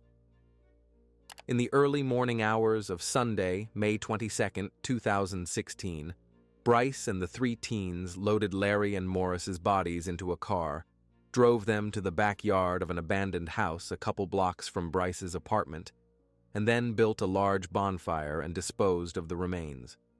When Brice set up the fire in the backyard of the abandoned house, he thought he had done it very competently, and no one would see the raging flames in the middle of the night. However, the fire actually got so big that the locals took notice. Back at Brice's apartment, 3 other teens cleaned up the crime scene with bleach and removed any possible evidence. After the landlord was satisfied with the cleanup, he took the boys to a coffee shop, fed them lunch as a small reward for the massacre of the 2 innocent brothers, and sent everyone home. Brice was glad that things had gone fairly smoothly. What he didn't know yet was that the locals had called the police after spotting a bonfire in the yard of an abandoned house. During the investigation, detectives quickly discovered 2 partially burned bodies. Since there was no identification on the victims, investigators first had to identify who the remains belonged to. Police presented 2 sketches to the public, hoping someone would recognize the boys. And a high school teacher who lived nearby suggested they were his students. 16-year-old Morris Gordon and his brother, 14-year-old Larry Ordway. A cover-up revealed that the older brother had been stabbed more than a dozen times and the younger brother more than 20. Investigators now faced the paramount task of finding who had done it. They interviewed people who lived in the neighborhood of the scene and those who knew the boys personally. It didn't take long for police to discover that Larry and Morris were last seen getting into local rapper Brice Rambo's car the day before to go to a party. Unfortunately, the man was not found at home, but the name of 2 other teenagers who were present at the party were recognized. One of them turned out to be 15-year-old Anjoan Carter, who studied with the brothers in the same class. After a short interrogation, the boy told the police everything that happened at the party on May 21st.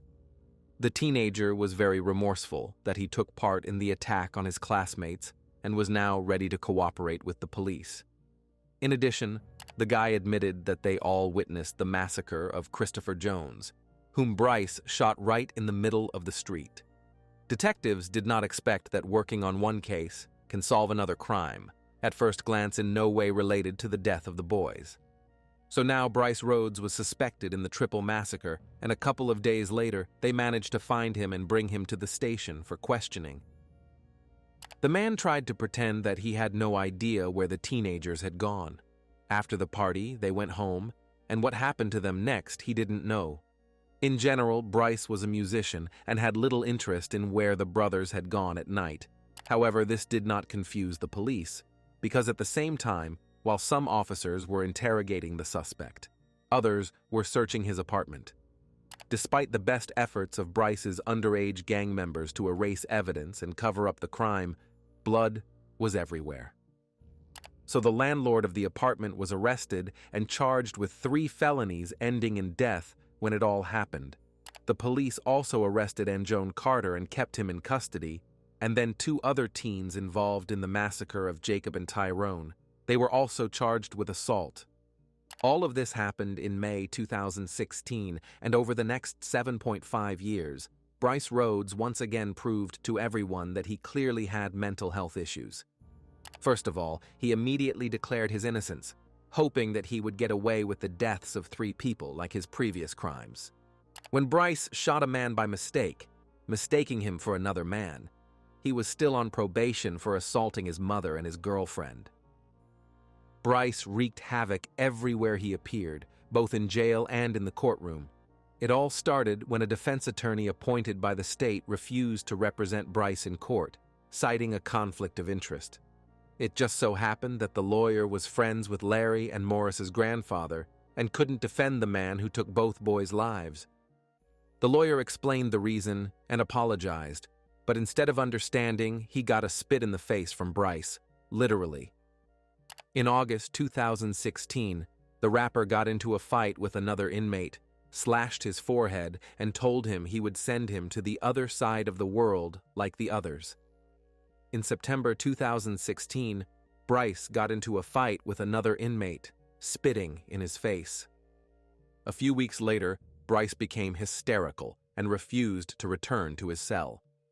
He began throwing cleaning supplies at guards and then broke a broom in half and began waving it in front of the guards' noses, threatening retaliation. 5 days later, Brice urinated in a bottle and splashed detention center staff with the contents. Because of his disgusting antics, he was sent to court wearing a mask that protected everyone else from his spitting. Rhodes was brought into the courtroom in a wheelchair. The defendant's arms and legs were fixed, as Brice's condition could not be called stable. Footage of Rhodes being brought to court in a wheelchair and wearing a mask to protect the public from spit went viral on social media, and the defendant was angry about becoming a laughingstock.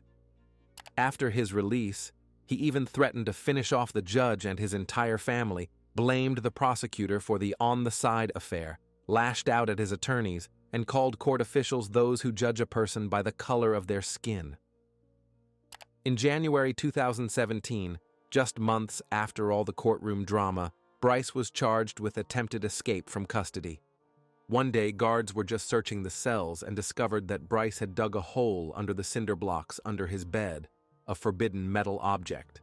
Throughout this time, Brice also sent threatening notes to other teens and his gang, calling them rats and threatening to kill them. In 2017, the rapper also decided to forgo the services of a lawyer and represent himself in court. Apparently, he considered himself smarter than lawyers.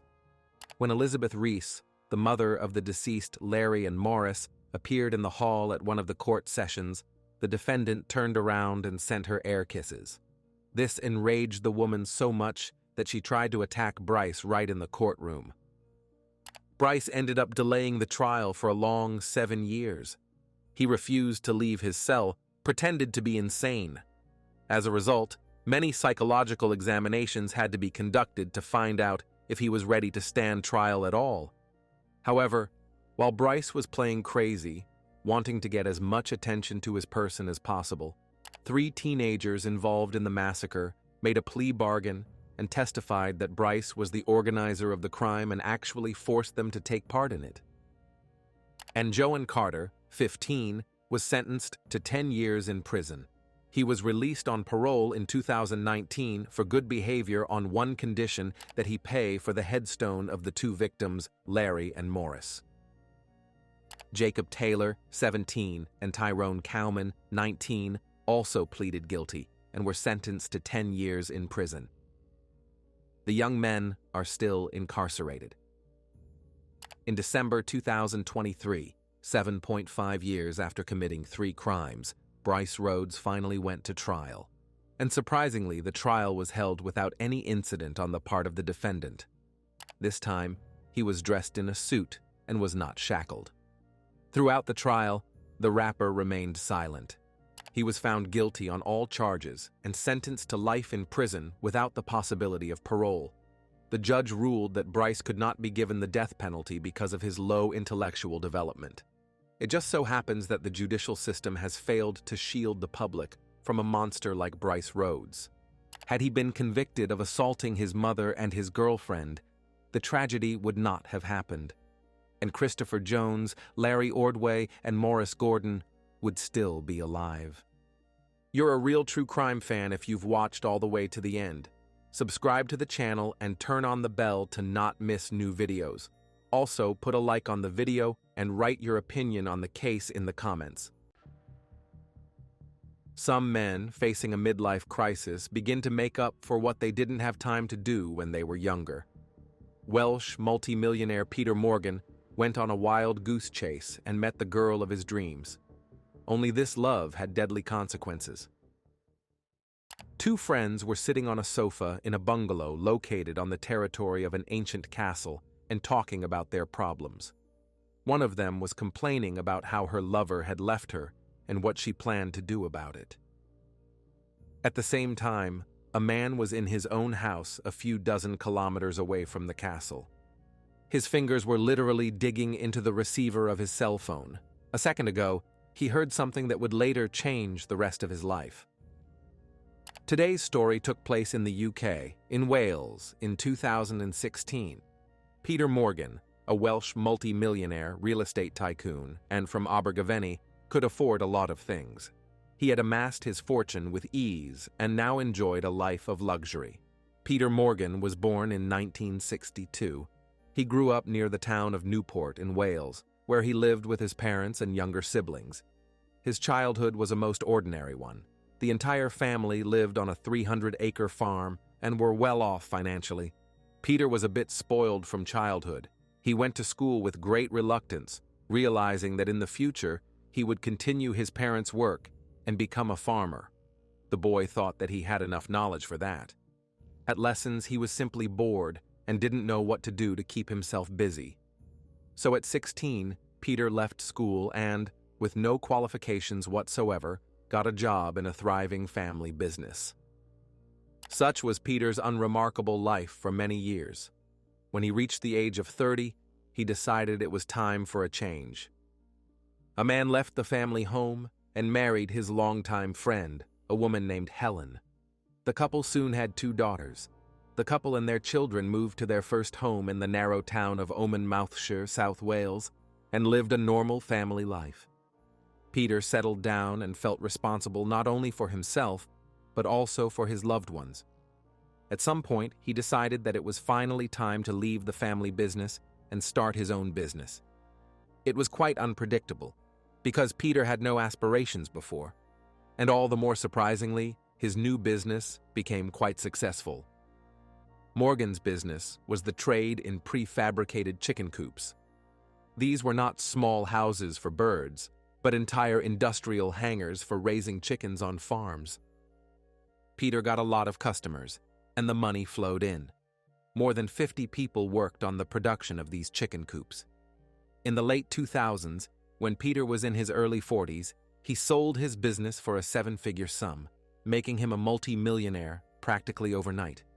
While at first he invested money in real estate and other successful projects that brought him even more income, then everything changed dramatically, almost overnight.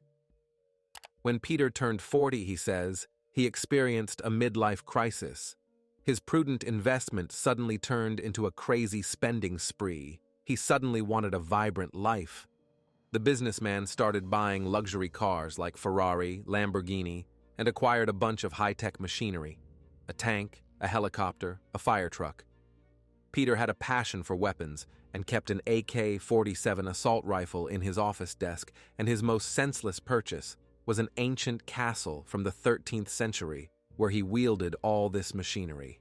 However, Peter's habit of ridiculous spending was not the only new personality trait he acquired during his midlife crisis. At some point, the man went on a business trip to Amsterdam, and it was there that he first paid a girl of easy behavior for intimate services. Peter liked the new experience because it was the first time he slept with another woman while married, and soon this habit of getting pleasure on the side became as necessary for Morgan as air. This is where today's story began to unfold. One day in 2011, Peter Morgan was spending time with his friends at a private dance club. During the conversation, one of the men told about an app that could be used to book elite escort services at any time. Peter was unusually enthusiastic about the idea, the fact that he could download the app, browse through all these women, and just book a high-class escort. It was for him the realization of the most fantastic dream. When he returned home, the first thing he did was download the new app to his computer, and from then on, he was on it 24/7. Peter felt he was living in his fantasy world and began to pay very often for the services of female escorts. He met them all over Wales, Newport, in Cardiff, Swansea, and this happened at least once a month. That said, Morgan wanted a new girl every time. He never ordered the same one twice, but Morgan said he liked variety. Each time he met with ladies of easy virtue, the man covered it up with work trips. At the same time, Peter's wife Helen had no idea about his adventures and had no idea that her passionless and unromantic husband was going out on the left. Perhaps the woman was completely focused on her daughters. She didn't care at all how her husband spent his weekdays. In May 2012, when Peter turned 50, he met a young woman named Georgina Simonds. Georgina was 22 years old at the time. She had grown up in a large family in Newport, Wales. Georgina was brought up with 3 brothers and grew up incredibly stubborn, fun-loving, and opinionated.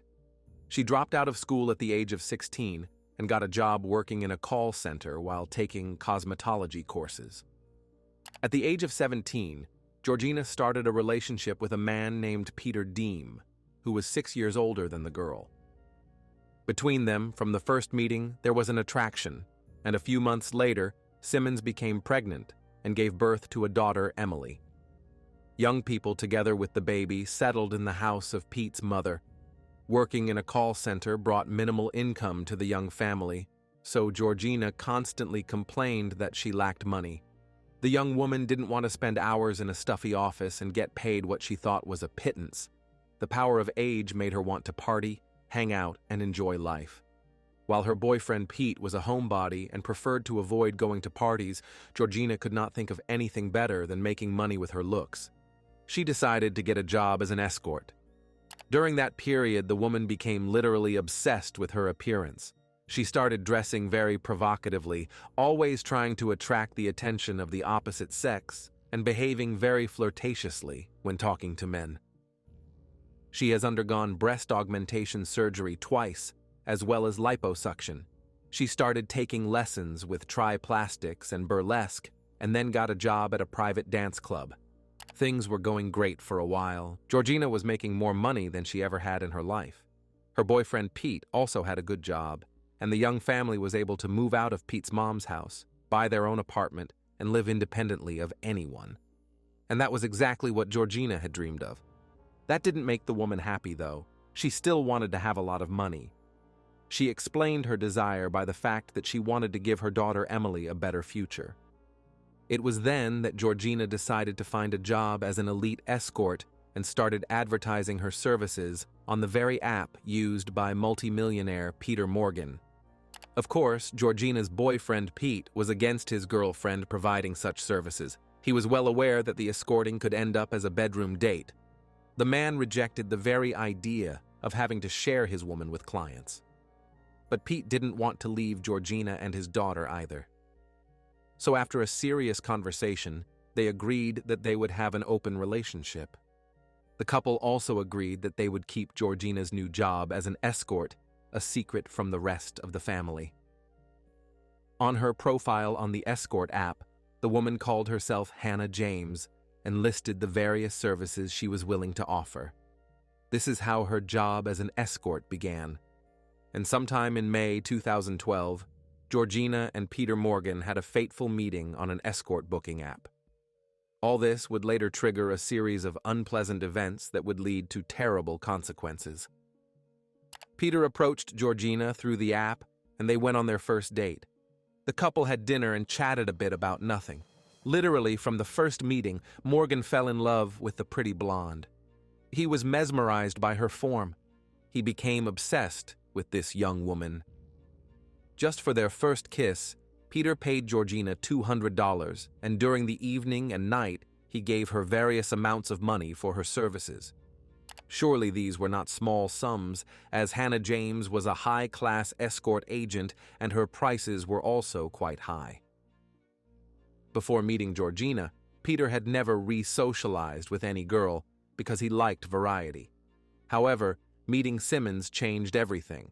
His own beliefs about one woman only once fell apart instantly, as the businessman was determined to see Georgina again. He arranged a paid date for a second time, then a third, fourth, and fifth.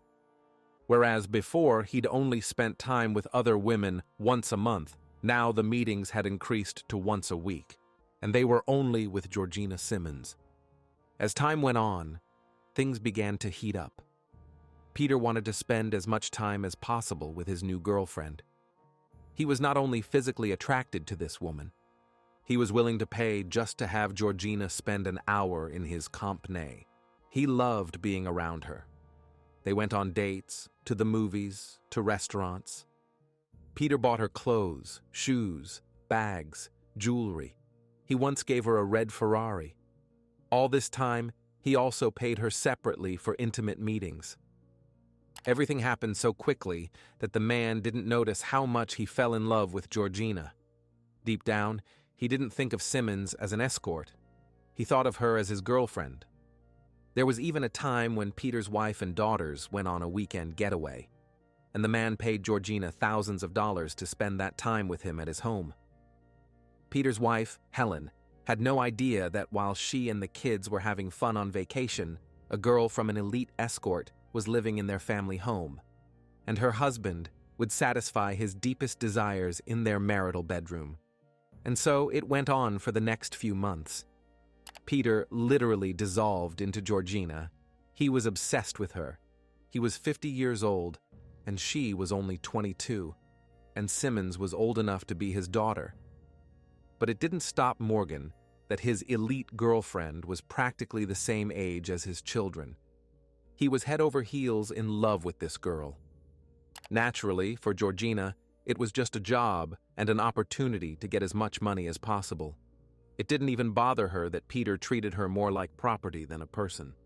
In addition to Morgan, she also dated other male clients and made love to them for money. In addition, Simonds still had a boyfriend, Pete Dean, with whom she was in an open relationship.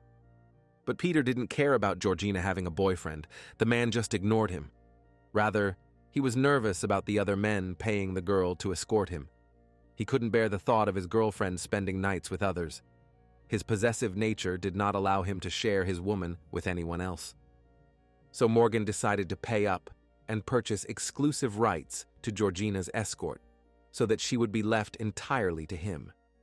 From that moment on, Simonds could no longer see other clients, and she herself was quite satisfied with it, because she received a much larger sum from one client than from a dozen different ones. The woman didn't see it as a problem. For her, the deciding factor was the money she would eventually receive for her escorting. Peter was paying Georgina £10,000. That's almost $13,000 a month just for the exclusive rights to her. Besides that, he paid for everything else, her living expenses, food, clothing, and the like. Morgan put Georgina and her young daughter in his castle. Since the old building itself was too dilapidated to live in, the woman and her child lived in a small bungalow on the castle grounds. Peter imagined it was his princess, hidden from everyone and belonging to him alone. Peter's wife had never been to the castle he had bought, so she had no idea that anyone lived there at all. Georgina's boyfriend was forbidden to appear within Morgan's private property, so it turned out the man was really isolating his lover from the rest of the world. It was his twisted fairy tale. It should not be forgotten that her little daughter also lived with Georgina, and Peter had essentially forbidden the child's father to see his daughter on the castle grounds. It also drove a wedge between Pete and Georgina. It got to the point where the woman started calling her partners Pete Rich and Pete Poor and treating them the same. Such a nickname did not make Pete's boyfriend Dim happy. He felt like a failure. This probable life in the castle as a willing, high-paid captive continued for 3 years. Morgan provided Georgina with a luxurious lifestyle. He took her on trips to London and other cities. They spent a luxurious vacation in South Africa. Peter paid for his girlfriend's beauty treatments and tried to spend every free minute with her. To him, Simonds was more than just a hired escort. She practically became his secret family, with whom he lived in his own world, detached from reality. They rode ATVs together on the castle grounds, watched movies together, went for walks, made love. Peter was incredibly happy, but Georgina was just trying to do her chaperoning job well. The more time she spent with Peter, the less opportunity she had with her boyfriend Pete. Pete Deem wasn't about to give up on Georgina and had been trying to change things for 3 years. Having a young mistress around, Morgan wanted to match her and went to extreme measures to change his appearance. He dreamed of making his girlfriend proud of him, so he began to train a lot. He lost weight, whitened his teeth, and completely changed his style. Peter now wore designer clothes and tried to follow fashion. His appearance changed dramatically from day to day. At least he thought so. However, the wife realized that her husband had someone on the side only at the moment when on Valentine's Day she saw a receipt for flowers sent to another woman. However, it seems that Helen was happy with this state of affairs because she did not do anything about it, but only further distanced herself from her husband. She was quite content with her life, not really caring what her husband did outside the house. So Georgina lived on the castle grounds for 3 years. Peter took advantage of the fact that his wife looked the other way and went off to his mistress every time to have a passionate rendezvous with her. Morgan paid separately for each night of lovemaking on top of the money he gave for exclusive rights to keep the woman in the castle. So Simonds made a hell of a lot of money. To diversify her intimate life, Georgina began to bring her escort girlfriends to the castle, and Peter enjoyed a triple pleasure.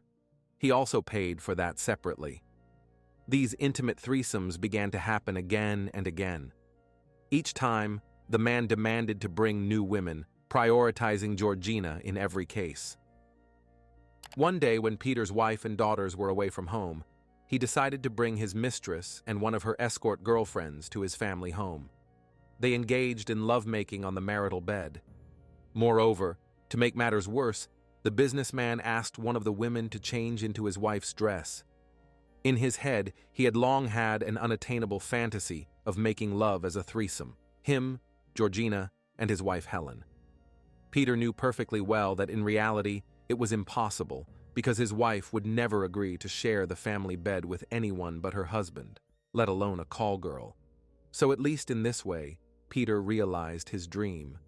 The only thing he didn't know was that Georgina had videotaped the whole encounter. She had recorded every minute of their threesome, how her girlfriend had changed into Peter's wife's clothes, how they had fondled each other in the marital bedroom, and other racy moments. This videotape would later come to light in the case. The affair between Peter and Georgina continued for some time before almost all of Morgan's life was ruined. And it all started with Simonds' boyfriend. Pete Dim was becoming increasingly unhappy with the current situation with his girlfriend Peter. He wasn't happy that Georgina was spending so much time with a regular client. The guy had certain feelings for the girl and just wanted to continue his life next to her and their daughter Emily. But Morgan constantly got in his way. One day, Pete got fed up with it and broke up with Georgina. And shortly afterward, Peter's wife Helen found out about her husband's long-standing affair with an escort girl. She had accidentally stumbled upon text messages between them and could no longer ignore the situation. Peter still hoped that he could find a way out of the unpleasant situation. He honestly confessed to his wife about the affair and was sure that she would be able to understand his intimate passions and be sympathetic. However, Helen was not going to put up with the presence of a mistress in their family life. She kicked Peter out of the house and filed for divorce, demanding a fair share of all assets. It would seem that now Morgan, without a shame, could move in with Georgina and live happily, without guilt in front of his wife. In addition, the girl broke up with her boyfriend, But everything was not so simple because in the life of Simonds, one after the other happened two unimaginable tragedies that tore her heart apart. The first occurred in mid-2015 when the girl's father committed suicide. The circumstances of his death are unknown, but it was absolutely devastating news for Georgina. She couldn't come to her senses for a long time and was very worried. As soon as the pain of loss began to ease a little, a second tragedy struck. Just a few months later, towards the end of 2015, Georgina's ex-boyfriend, Pete, also struck out on his own. After breaking up with the mother of his child, he fell into a deep depression. Pete felt like his life had lost all meaning. His beloved woman was taken away from him, his daughter was taken away, no one needs him. And unfortunately, the young man could not cope with his emotions. In November 2015, he was found hanged in a forest area. 2 consecutive deaths of the people closest to her hit Georgina very hard. She began to have mental health problems. The girl fell into depression, and there was nothing left of the self-confident, stubborn conqueror of hearts. She was no longer the same person. Now it was difficult for her to even get out of bed. She numbed her pain with alcohol and even turned to illegal drugs to try to cope with life's tragedies. Her behavior toward Peter also began to change dramatically. Georgina distanced herself from Morgan. Deep down, she blamed him for her ex-boyfriend Pete's suicide. Simonds began to seek comfort from another man, an old friend she had known for years. Georgina started dating this man, spending a lot of time with him. He seemed very nice indeed, because he had helped her through this difficult time and a close relationship developed between them. The appearance of a new rival on the horizon did not please Peter, who had kept Georgina entirely to himself, and, to some extent, considered her his property. He wasn't going to turn a blind eye to the fact that Simonds was paying attention to someone else. Peter began to constantly remind his mistress that he paid for her life, bought her absolutely everything, gave her a roof over her head, and provided for her child. So he basically owned her, and only he had rights to her. The more obsessive Peter became, the more strained his relationship with Georgina became. The man kept making his mistress feel guilty, so she also hardened towards him. It was out of character for Simonds to endure constant reproach. She wasn't going to allow herself to be treated like property, like an object, so their trips to events together often ended in ugly scenes in public. Georgina insulted Peter in front of everyone, humiliating him and making him look worthless. Her stubborn temper was expressed in such unflattering behaviors. The woman's behavior was also exacerbated by taking illegal drugs. She began to go off the rails and lose her temper. Substance use was increasing, and somehow social services got wind of it. The child welfare authorities were concerned about whether Georgina was a good mother to her 5-year-old daughter Emily and could take care of her as a parent should, so they started an investigation of Simonds. When the woman found out about this investigation, she blamed Peter for everything. Georgina thought he was the one who'd contacted social services to have another way to control her. There wasn't really any evidence that Morgan had a hand in it, but it wasn't worth ruling it out. After all, somehow the child welfare authorities had been informed of the story. Anyway, Georgina was convinced it was Peter. She believed he was the only one who could have sicked social services on her, and now she was risking her daughter being taken away. The woman directly accused her lover, which caused a huge scandal and a break in the relationship. Georgina despised Peter. He too, in turn, this situation began to get bored, and the man began to spy on the former mistress. Since Simonds lived in his bungalow on the territory of an ancient castle, Morgan managed to stuff the house with listening devices. Each of them had a SIM card that had to be called to hear what was happening in the room. Sitting in his home, Peter dialed the number fixed behind the SIM card, connected to a listening device that activated the microphone and could hear everything Georgina was saying. Morgan called the listening device several times a day. It became his obsession. He followed his mistress almost 24 hours a day, 7 days a week. Over the next 10 weeks, Peter called the listening device a total of 514 times, which was approximately 10 times per day. These calls lasted for hours. It is unclear how he had so much free time, as he was a successful businessman. Apparently, keeping tabs on Georgina was his priority at that moment. Peter didn't hear anything interesting at first. Most of the time, the woman was talking to her young daughter. Sometimes girlfriends came to the bungalow, but their chatter was also an empty pastime. However, on January 10, 2016, 2 months after Georgina's boyfriend Pete committed suicide, Peter listened in on a very important conversation that changed everything. On that day, a close friend of his mistress came to the bungalow and Georgina began complaining to her about Morgan. The woman stated that he had left her and she didn't want to be around him anymore, but also that Simone was too dependent on his money. The bungalow owner blamed Peter for poisoning social services who could have taken the child away from her and her daughter. Fortunately, the case against Georgina had concluded and she was now in no danger. The child welfare authorities did not find any serious violations in Emil's care and upbringing, but the woman did not plan to inform Morgan. She wanted to continue to play on his guilt in order to get more money from her lover, using the fact that social services could take her daughter away from her. But the revelations didn't end there, because Peter heard another revelation that made him go pale. Georgina revealed to her friend the plan of how she was going to get away from Morgan while taking all the money from him. First, the woman planned to get her lover to sign over the bungalow where she was still living to her and then break up with him for good. But that was only part of her plan.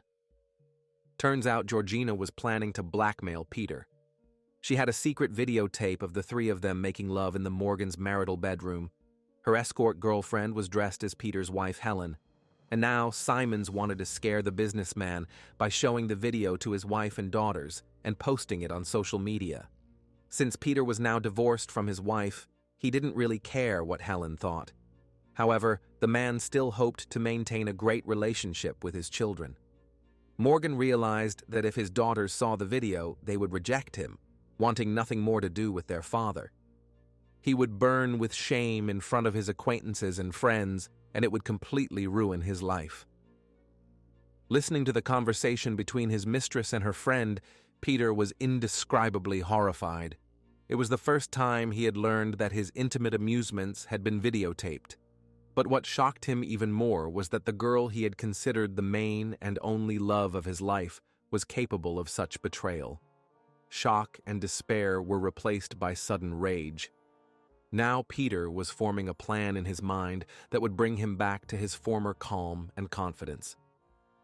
On January 11th, the day after all those revelations from the mistress that Peter had overheard, his mobile phone began showing alarming search queries. Then on January 12th, Morgan went to a supermarket and bought a rope, cable ties, plastic bags, and rubber gloves. After that, he drove to his bungalow castle, where Georgina lived. The businessman didn't waste time and immediately confessed to the mistress that he knew about her plans, thanks to the listening device. He declared that he was aware of the impending blackmail and wasn't going to let it happen. In a final desperate attempt, Peter threw a pile of money at Georgina's feet, trying to persuade her to stay with him. He promised to make her his wife, give her a share of his fortune, and set up a life insurance policy through which she could receive $1 million when he died. Simonds hesitated for a while, but apparently the man had repulsed her so much that she eventually rejected his proposal. Georgina sang that because of money, she might lose her daughter, who would then be taken by social services. She even threatened to take her own life if that ever happened. It seems that Georgina didn't realize that Peter had heard absolutely everything and understood that the welfare authorities had finished their investigation and had no complaints against her since she was still trying to deceive him. Another brazen lie enraged Peter so much that he decided to terrify his mistress. At that moment, Georgina was sitting on the couch. The man pulled out the purchased rope, wrapped it around her neck, and tightened it with all his might. In reality, he had no intention of taking the girl's life. He only wanted to scare her into agreeing to stay with him. Peter continued shouting at Georgina as he strangled her, but instead of yielding submissively, the stubborn woman retorted that he would pay for everything and that he wouldn't get away with it. After these words, Morgan's intention to intimidate abruptly changed into a concrete desire to send Georgina to the afterlife so that she would be silenced forever. Peter pulled out a blanket and covered the girl's face because he couldn't bear to watch the final moments of her life. He simply kept tightening the rope again and again until the victim stopped twitching. Georgina Simonds lost her life at the age of 25. Her 6-year-old daughter, Emily, was left orphaned, with neither a father nor a mother. And all of this happened because Georgina, in her desire to secure a comfortable life for herself and her child, couldn't stop in time, and was ultimately ruined by an insatiable thirst for money. In the end, after everything had happened, Peter tried to cover his tracks, but he didn't do a very good job. He put on rubber gloves, tied the woman's ankles and wrists with cable ties, and wrapped her body in plastic. Then he placed the lifeless Georgina on the back seat of his SUV. Morgan thought it was a good idea to take the mistress's body to the old family home, where his ex-wife and 2 daughters had once lived. The mansion was situated on a fairly large plot of land. Peter decided to hide the body in an outbuilding, thinking that no one would ever discover it there. In covering up the body, the man made a series of stupid mistakes. First, all his actions were recorded on the security cameras installed at his own home. Peter didn't even bother to delete those recordings. Second, he loaded Georgina's body along with her mobile phone and made sure to turn it off at the moment he was already on his own property. Later, in the latter part of the same day, people began noticing that Georgina was missing. She didn't show up at school to pick up her 6-year-old daughter Emily after classes, even though it was already 8 p.m. Simmons's friends grew worried when they couldn't reach her by phone. They immediately went to the police and filed an official missing person report. And the first person the police approached regarding Georgina's disappearance was, of course, Peter, because her friends were aware of her relationship with the businessman. During questioning, Morgan appeared fully willing to cooperate with the search for the missing woman. He told the officers that he had dropped by Georgina's place around noon, and then she asked him to leave. So, he claimed to have absolutely no idea where the woman could have gone after he left. Nevertheless, the police reviewed the records from Georgina's phone and determined its last known location. And it turned out to be Peter's old family home. So now Morgan's statement that he didn't know where Simmons had gone looked suspicious. Detectives returned to Peter and began interrogating him about this. The man lied, saying that he had taken Georgina's mobile phone so that she couldn't purchase prohibited substances from dealers. He was incredibly worried about her using white powder and was desperately trying to combat her addiction. That was exactly why the missing woman's phone was in his car. But all of this looked too suspicious. Therefore, the police took Peter to the station for another round of questioning, and it wasn't long before he broke down and fully confessed to his crime against Georgina Simonds. Judging by his detached behavior during the conversation with the investigators, Peter had already found a justification for his wrongdoing. He stated that if he hadn't taken the girl's life, he would have faced terrifying troubles for years because of the blackmail. He had offered her to forget everything and stay with him.